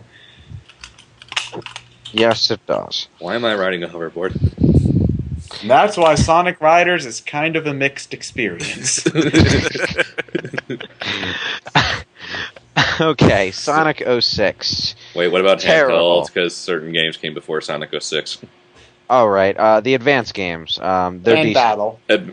And Battle. Oh, you know what? I haven't played enough to really speak. Advance on 1 is pretty much the real Sonic 4 to me. Advance 1's great. I'm going to disagree on that point. Advance 1 is a good classic style Sonic game, but for the most part, its level design doesn't quite measure up to where I'd want Sonic 4 to be. And I'll agree with that. Especially toward the end, where they have some particularly cheap spike placements. Well, I never really found myself.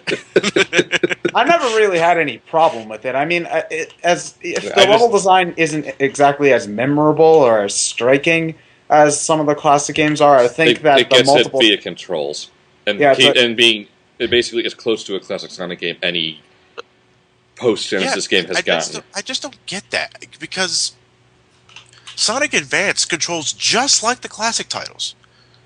So how did they get it right in 2002? Yet How they can't do it before then, and they fuck it up later? I just don't get that. I really don't. But Sonic Advance 1 is my favorite of the trilogy. Not so much because of the level design. It does get pretty good at times, but there are times where it does get a little obnoxious, especially in the later half of the game. But the fact that you have all those characters playable at the get-go, exactly as they do in the Genesis games. Exactly. Amy is playable and fun. Wow, never thought I'd be able to say that in the same sentence as. It was fun in Sonic Heroes, where she got the badass upgrade, but. She was essentially a pink Sonic in that game. And we love her more because of that. Yeah, Sonic Advance 2 is far too speed section. Fuck the rings. Sonic, I never I'm going to say the only thing I hate about Sonic Advance 2 is getting Chaos Emeralds. Other than that, I really like the game. Sonic Advance 2 is a decent game, but far too speed centric. Without any really good platforming implementation to balance it out, to the point where I just get kind of bored with it after a while. I would say Sonic Rush Syndrome without the insta-kill boost button thing to get rid of all the robots in your path. Well, I like Sonic Rush, but I like Sonic Rush 2 just altogether too much. We'll get to it. Sonic Advance 3, on the other hand... Worlds, partner system. I didn't mind the partner system. Sonic Advance 3 just dragged. It does kind of drag, and I thought they did some fairly interesting things with the partner system, but they tried to do a little too much, and it backfired on them a little.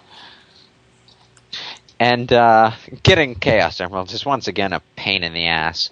With no Supersonic to make it worthwhile, why would you bother?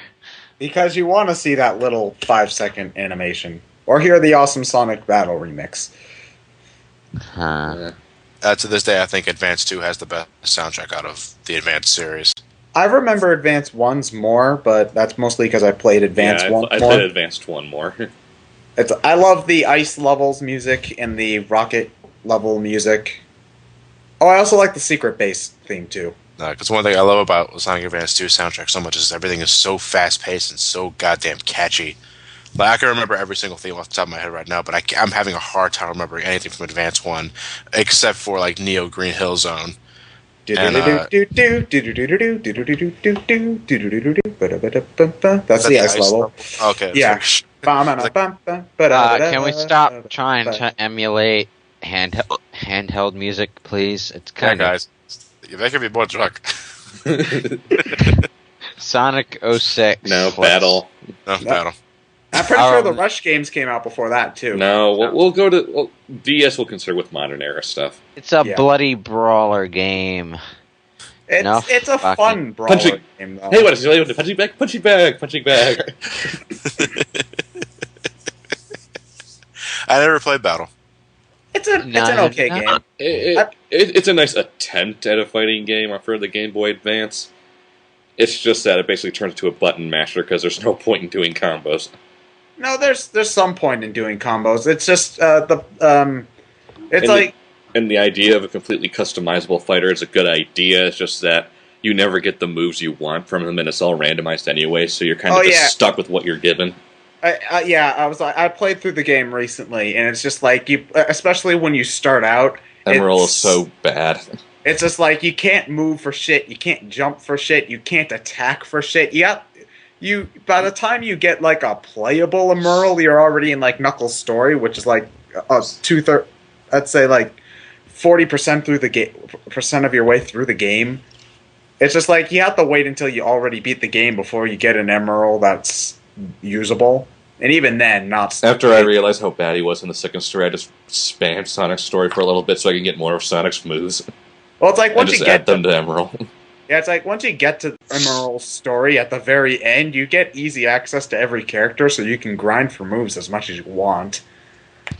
It's a decent game. I like the story, even though it takes a sharp dark turn at the very end. Punching bag. It's like he dies at the very end for no good reason. And then Chris Thunderknight comes through the door. Punching bag! Right. Sonic 06.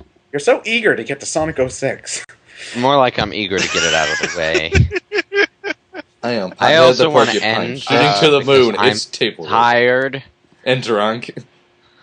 No, tired. We've only been going for 2 hours, Lewis. We've got another 4 left. I'm sleepy. It's 9:30 and I've been up since 3 in the morning. So, Sonic 06. It's awful. We've commentated on it. I don't think we really need to say anything about it, do we? I just want to say is like I remember when I first saw footage of it, like back when it was like during the beta phases, or I guess I should say finished stages. The whole day and night system being implemented, all that stuff, and more then spammable homing I kind of forgot about animations. it for a year.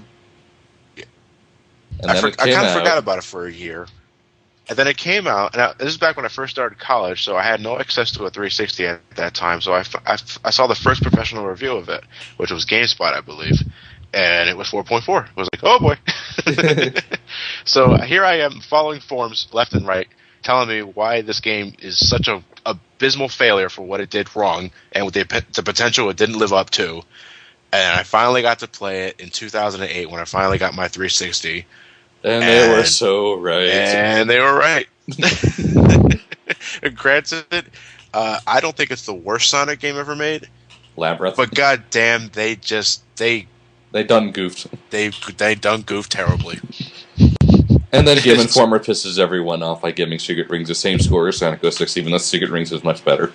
What? How does the legend go? Apparently Yuji Naka left halfway through development and took all the talented Sonic team members with him.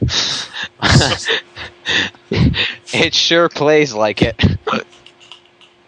Let me just take another sip of my martini. It's like, I haven't touched Sonic 06. I mean, thank God for that. It's just like, and whenever I look at footage of it, it's just like, I gotta wonder how desperate they were to finish this game that they could leave so much unfinished. Yeah. It's just they're like, so desperate to finish it that they forgot to finish it. It's just like, how do you miss stuff like getting stuck to the walls or shot to the moon? Or forgetting to implement Sonic's meter correctly. If the legends are true, they didn't actually miss it. Their quality assurance told them point blank it wasn't ready to be sold, and they apparently fired them for it. Yeah, it's just like the hiccuping is adding so much to the commentary. They didn't. We got the Sonic 06 and need another shot. That's all, folks. So yeah, Sonic 06, piece of shit. We've already commentated over it, so... Yep. enough No said. need to go into major specifics. After that, what do we have? The Sonic Rush series first. Sure. Yes. Yeah, and then Boost button. The end. no. Okay. Boost button, trick button. The end. No. Okay. Here's the thing. It's just And like soundtrack by Jet Grind Radio, dude. it's just like I know people give a lot of flack to Sonic Rush for it being sort of a spectacle game, and it's designed that way. But to be fair, I enjoy the spectacle. I enjoyed the spectacle for a little while, but 3 levels in, it just sort of runs out of novelty factor. Well, it's just like I'm the kind. It's like Sonic games. If they veer, they're sort of the best Sonic games. Sort of have a happy medium between platforming and speed. And it's like on the platforming end where it sucks. You know, you've got your Sonic 1, and if Sonic Rush ends up too far onto the other side, I mean, at the end of the day, it's like at least it's fast paced. I like blowing through the levels. The graphics and music are nice. Yes, It's just like it's just like even though it's not a very deep game, I certainly have fun with it. And then Sonic Rush Adventure comes along, and you realize why Sonic Rush didn't have much platforming. Because the platforming control is fucking terrible. I never thought that the control... Not a fan of Rush Adventure. And the ship sections just drag. Well, you said that the platforming control is terrible. I never found that the control in the Rush titles ever bothered me at all. I don't think it was that bad. I just found Sonic kind of stiff. It was kind of... Sonic 4. It's like it was Sonic 4, but it was designed better for the controls. The levels were designed to fit the controls better, which I guess is probably why I never noticed any control issues with Sonic Rush. Yep. And to this day, I think Sonic Rush's first level, I forgot what was the name of the level. Leaf Forest, I think. No, that's Sonic Advance 2. Whatever it is. Whatever it is, it's the only level that you can actually hold right and boost and still win without actually jumping anywhere. Well, it's like part of what I like with Sonic Rush is trying to see how far I can get without the boost meter running out. Yeah, I admit that's one challenge that I actually like doing myself. Again, Sonic Rush was built with a different premise in mind. Sonic Rush was simply all speed. And it works for that. And it works for what it did, because, again, like you mentioned earlier, the level design compensates for that. Mm-hmm. It's when you try and take Sonic Rush controls and put it in a regular console game, there things start fucking up. Which is why I don't like Rush Adventure. Or a lot of people don't like Sonic 4, Episode 1. Mm-hmm. And then, once we get past the Rush games... Sonic Chronicles. Okay. When I heard that BioWare was going to do a Sonic RPG, I thought it would at least be decent. Nope. Is it really that bad? I've heard it was an okay game. Look, gameplay-wise, it's mediocre. It's about as basic as an RPG can get. Story-wise and sound-wise and visual-wise, it's awful. I do like some of the playful dialogue you can share between characters, especially if you've grown up with the series from the beginning. But the music, oh my god, it's just, why? It's like, who thought this was such a good idea? It's like, this is barely Game Gear standards, let alone DS. I was just like, oh my god! Like This from the company that brought us Dragon Age. My god, I usually play the DS game. I usually play DS games with headphones attached because I like getting the most out of my music. This is one of those rare occasions where I do not want to wear headphones. In fact, you stick your headphones into an iPod and play something else entirely. Yes. Mm-hmm. The only exception I have in Chronicles is battle music. Some of the battle music, mind you. Not all the battle tracks are good, but they're the only ones that sound like they actually have effort put into them. But a good thing, because you're going to be hearing them a lot. But everything else is just failed remixes of Sonic 3D Blast music and Sonic CD music. It's just, oh. So now we can move to Unleashed, I guess. No, Sonic and the Secret Rings. Oh, Secret Rings, yes. Rings. So left or right to win. I hated how Sonic doesn't stop moving, really. Well, it's like I understand the concept for Sonic. I mean, it's like moving Sonic moving forward automatically. I understand that as a concept, because then it's just like the speed. The speed is already there, so you're there just to focus on the platforming. You know, what I'm going to say is I applaud Secret Rings for at least trying something interesting with the Wii's motion controls. Never mind that it didn't quite work. But, you know, they tried. And for that, I applaud them. More game designers should have tried, as Secret Rings did. I don't think so. Oh, sorry. I just really detested the equip skill stuff. Yeah, it's just like... It's like, why is Sonic so slow to begin with? Why do I need to equip stuff to make him faster? Yeah, it's just like Secret Rings didn't get actually fun until like 4 levels in, when you've got like 2 speed up equips and a few other things. Yeah, the most fun you will ever have with Secret Rings is when you're playing a certain few levels, the first missions, the ones where you're just supposed to run from point A to point B, when you have a couple speed upgrades and you can just run through the levels, and you're completely ignoring all of the level side quests because those kind of don't really flow at all. No. When you're playing those few levels that do flow well, and you have a good speed power, and you've got the flow of the motion controls set all good, and you can just run through the level nonstop, then it's fun. The rest of the time, not so much. So I like that. I like that 30% of the time when it's fun. Oh yeah. I wasn't exactly sure how to feel about the whole Arabian Nights theme. Like, when I first saw the villain, I was like, "Oh, god damn it! The Dragon Ball Z jokes were writing themselves." It's like we already got enough Sonic, Super Sonic, Super Saiyan comparison jokes, but now we got Eraser Jin Majin Buu comparisons. It's like this was on purpose, and you guys are assholes for that.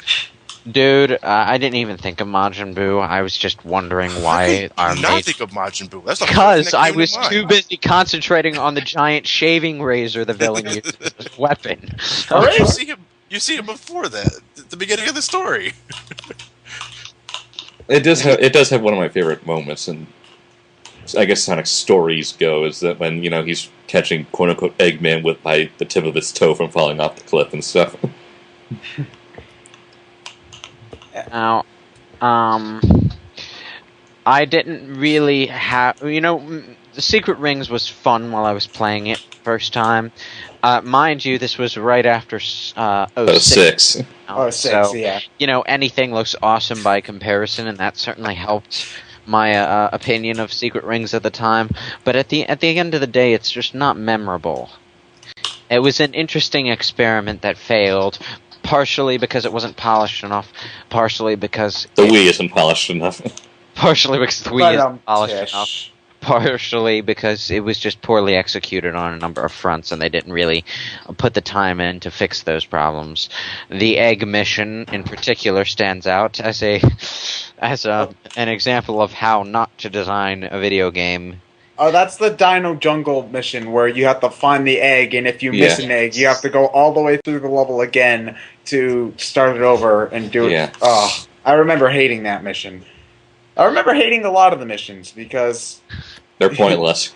It's not that, but it's just like the controls, even though when you've got the right equipments, they work for a normal stage, a lot of the missions were very precise, so you end up dying a lot. True. Yes. Now we have Sonic Unleashed. Sonic Unleashed was awesome in comparison to Sonic 06. On its own merits, it's okay. Yes, it's okay. Hedgehog was bland God of War ripoff material. If only we could listen to the actual stage music, because I love all the jazz. And then you hear that every... Yeah, it's one of the biggest reasons I hate the Warhawk stage is because they actually has battle music. I get you want to have battle music, but leave it for like the end part of the stage when you're like fighting against one of the like the bigger guys. Granted, they already have the stage themes in itself, but it's just I want to hear the stage music because the stage music is great. I love the jazz. I love the Warhog stage music. So like the rooftop runs at night. what's Shamar's night music, especially. I love Empire the City at Warhog's. night. Yeah, I love the Warhog's music, but I barely hear it because of that fucking Every battle five, theme. the second you finish a battle group, the music kicks up. 20 seconds later, da da da da da da. No, it's like I remember the first time I played Sonic Unleashed, and this is the Wii version, so it's like I've never played the HD version, but it's just like the first time I play Sonic Unleashed. I'm playing the first level. I get to a battle. It's just like it plays the battle music. It's like, oh, I like this song. And then I'm in like the third level, and I'm like, oh my god, if I hear that battle song one more fucking time. You give it to the third level, I give it 5 minutes. I remember when Sonic Unleashed was initially revealed, and we all saw the daytime. Of course, they were only showing us the daytime footage at first, before they started introducing the Warhog, and I thought it looked so good, and I was like, okay, so they're obviously taking a few notes from Sonic Rush, only now they're putting it in a 3D perspective, and I think it can work as long as they get the control right, and as long as the level design is not incredibly dickish with a few things. And for the most part, it wasn't. It's not only in Eggman Land is it really dickish. Only in Eggman. My brother's first impression upon watching a daytime stage trailer was, it looks like Sonic's finally earned his place in that Smash Brothers game. So. Okay. My brother wasn't a massive Sonic fan to begin with, you see. So if the trailer could impress him, it at least looked good. But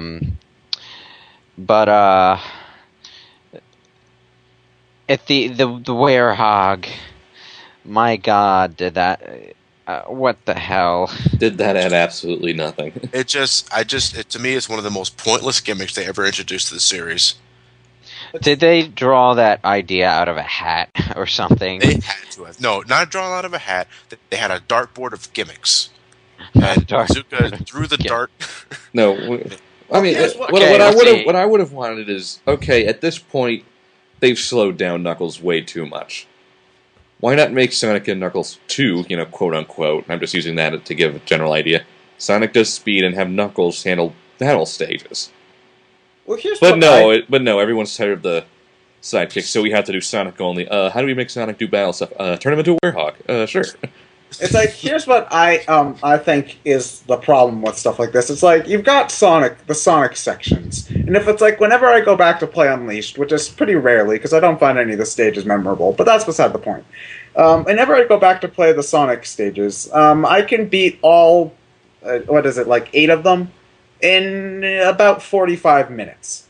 It's just like, that's too short for a game nowadays, and I can understand that, but if you if you multiply that by 4, which would be acceptable for most people, then you don't have enough variety. So I think at this point in the Sonic development series, they were so sort of tied down by the multiple play styles thing that they introduced way back in Adventure that they sort of felt obligated to have multiple play styles because they didn't know how to fill out a game without it, if that makes any sense. I don't know. It's just that.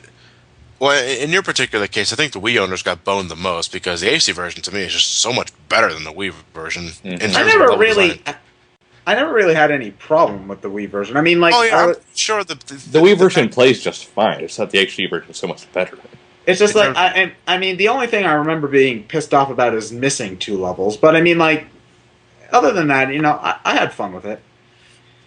And as a person who's played both versions, I just think the Wii is so bland in comparison. A lot of flatlands where Sonic's running and doing absolutely nothing.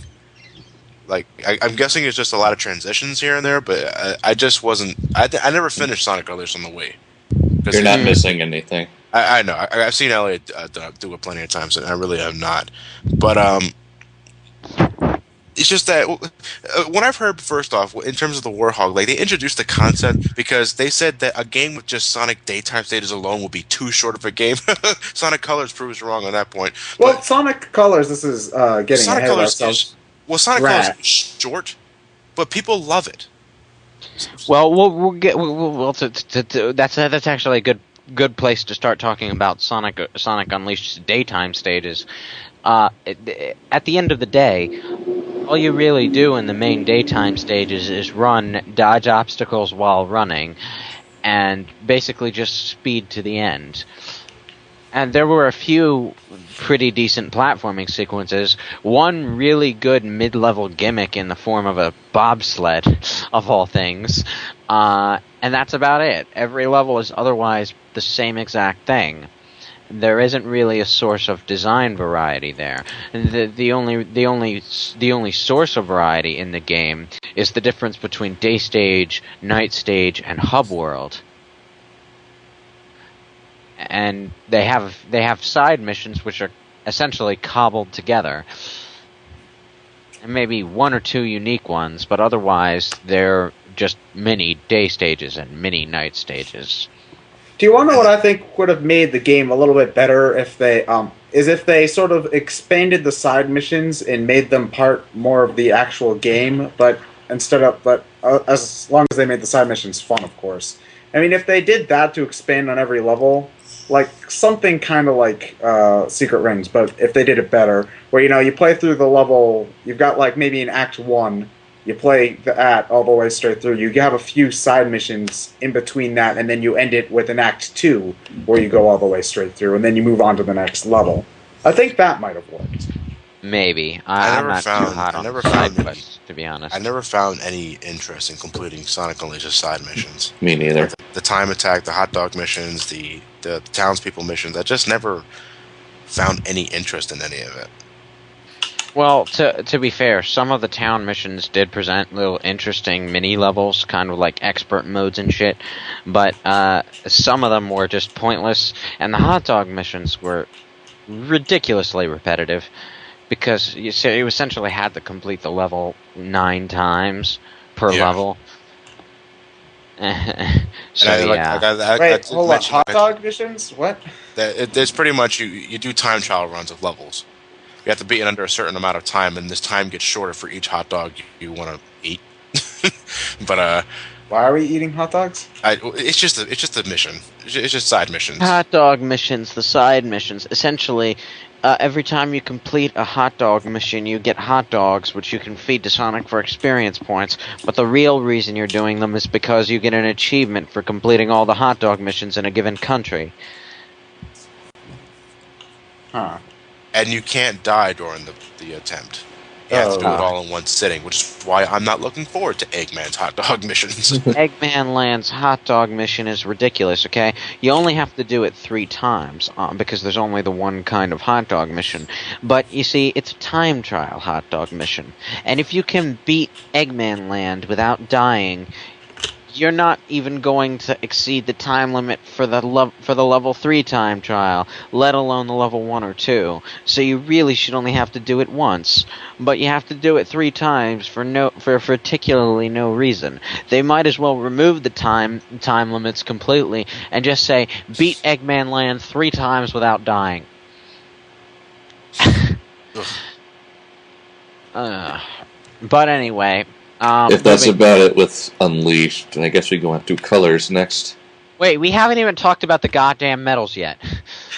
Collect the medals, pointless collecting, moving on. I can't believe we didn't address that issue.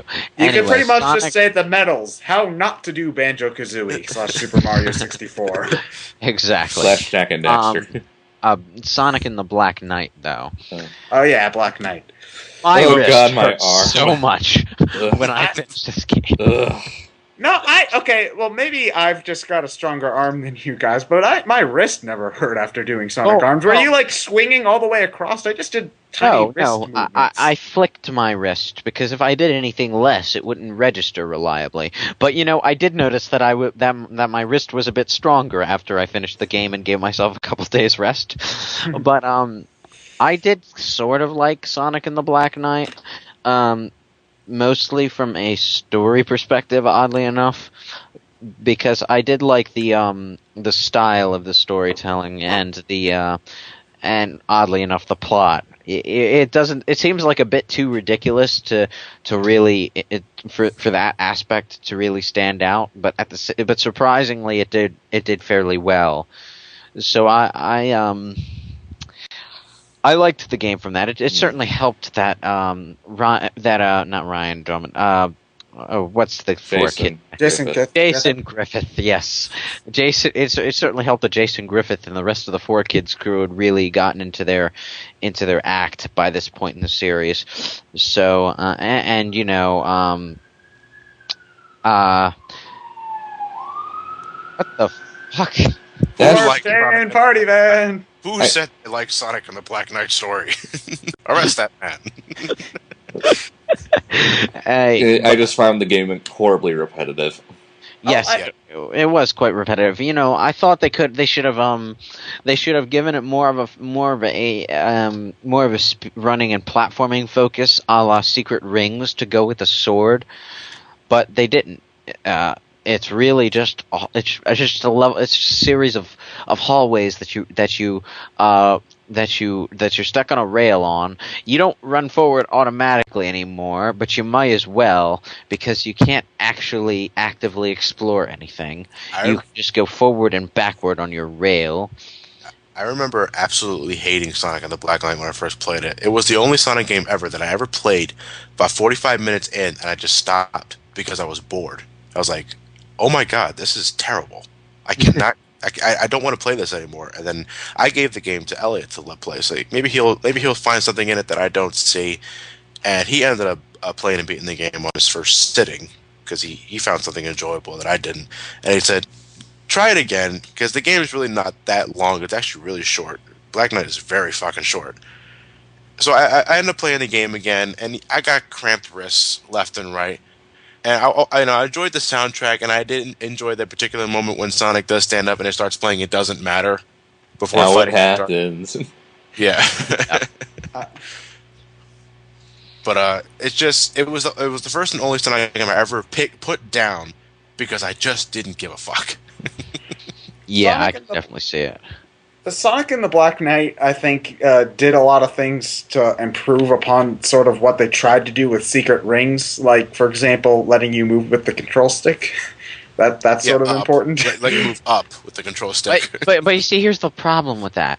Okay, what the whole point of Secret Rings' gameplay style was to do something unique with the motion control.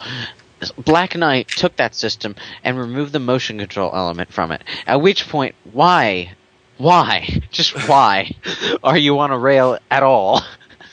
You know, at that point, you really should just have free range of movement. But the other problem is that they took out the platforming. You know, so at that point, why are you playing a Sonic game in the first place? Well, I think that's sort of the thing with it. It doesn't feel a lot like a Sonic game. It feels more like a beat-em-up that's slightly faster paced than usual. And not even a good one. It's an okay one. I enjoy the music, and it looks pretty for a Wii game. Not from a beat-em-up perspective, though. No. If my favorite part of the game is the music, I'm better off just downloading the soundtrack. Yeah. I like the music, I like the environments, and I liked the story. For that, it was enjoyable for exactly the one playthrough. I did actually enjoy it quite a lot more the first time I played through it than I did when I came back to it later. Not really sure why that is, but you know, perspective changes. Anyway, now we move on to colors. Sonic Colors.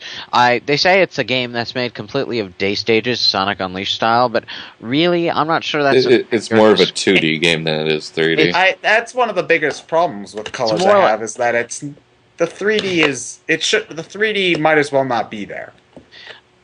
It's more like they took the day stage gameplay in Sonic Unleashed and heavily dosed it with standard 2D platforming and power-up formulas.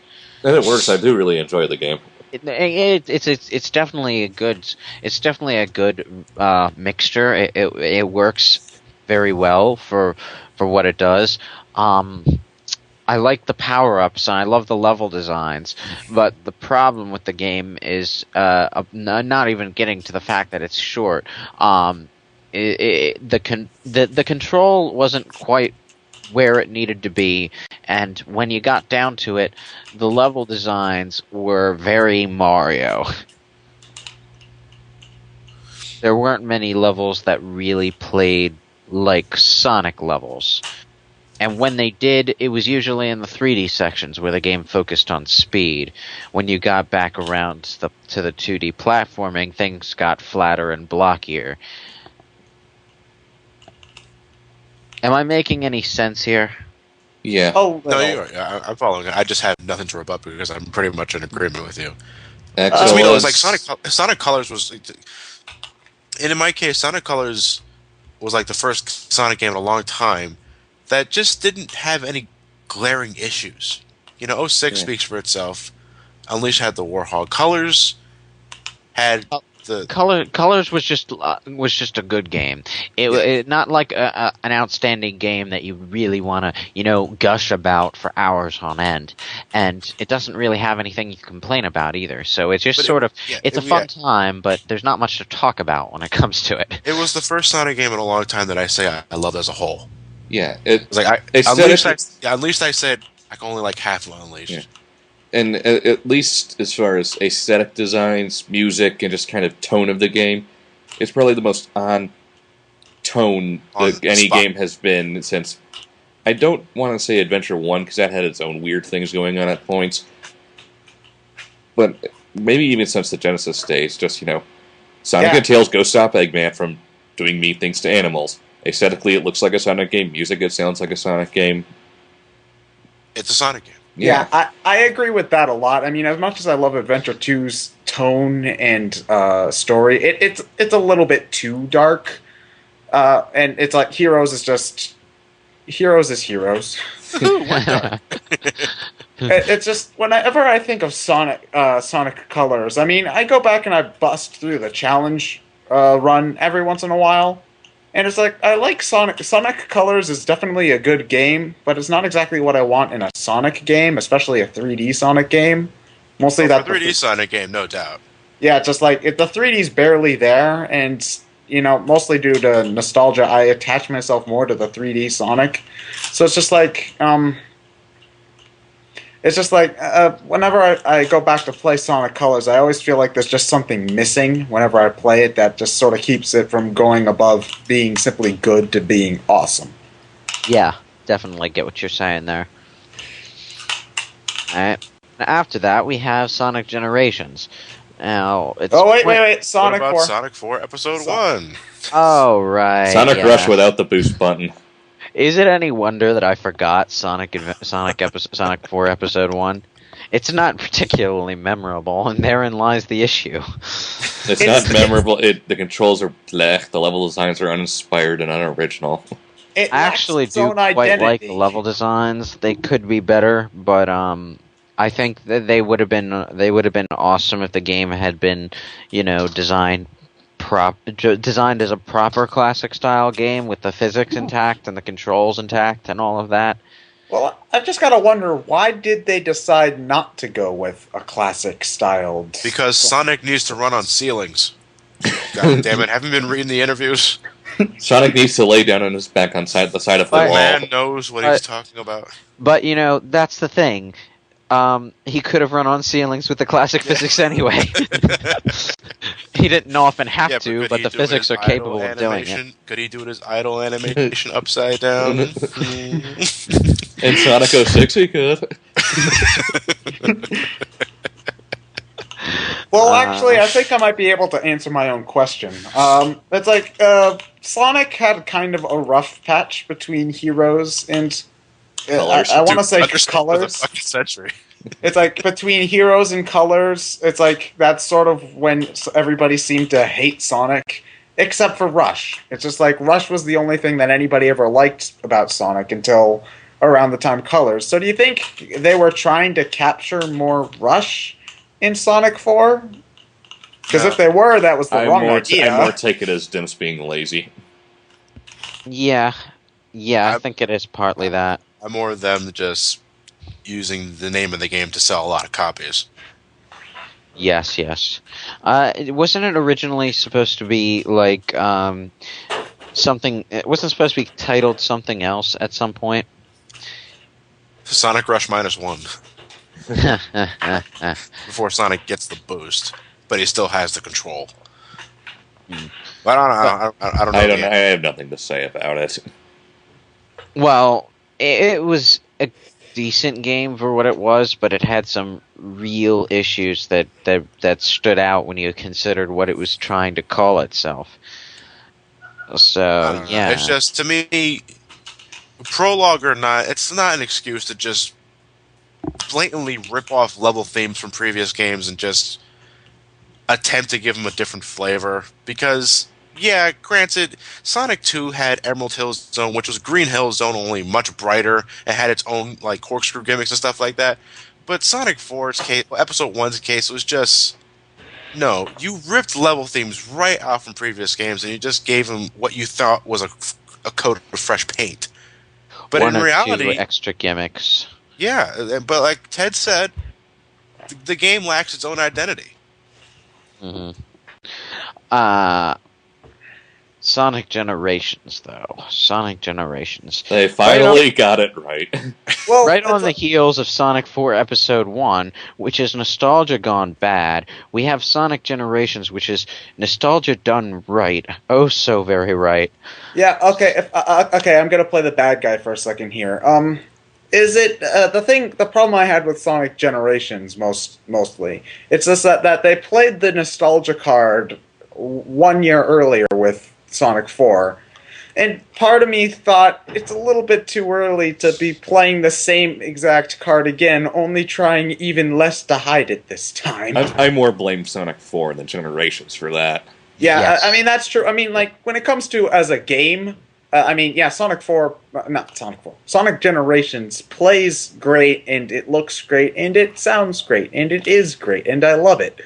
But it's just something about it's an anniversary game. Yeah, again, too, so I can see where but you're coming from, Ted. But it's. Generations is the anniversary game, and Sonic 4 isn't even trying. It's supposed to be a To sequel. be fair though, all right, Generations. You know, I would actually fully agree with you if Generations were only playing the nostalgia card with the Genesis titles and the classics, but Generations took it like a whole mile further and also played the nostalgia card with pretty much Dreamcast, every main console game with Sonic in the title, not counting Shadow the Hedgehog, I mean, straight from the Genesis days onward to the modern days, including the one everyone hates. Yeah. I understand that, and I don't even know where my issue with it is. It's just that something seems... I don't know, just something about the game being all old stages where I totally understand that it's an anniversary title and I'm totally okay with it.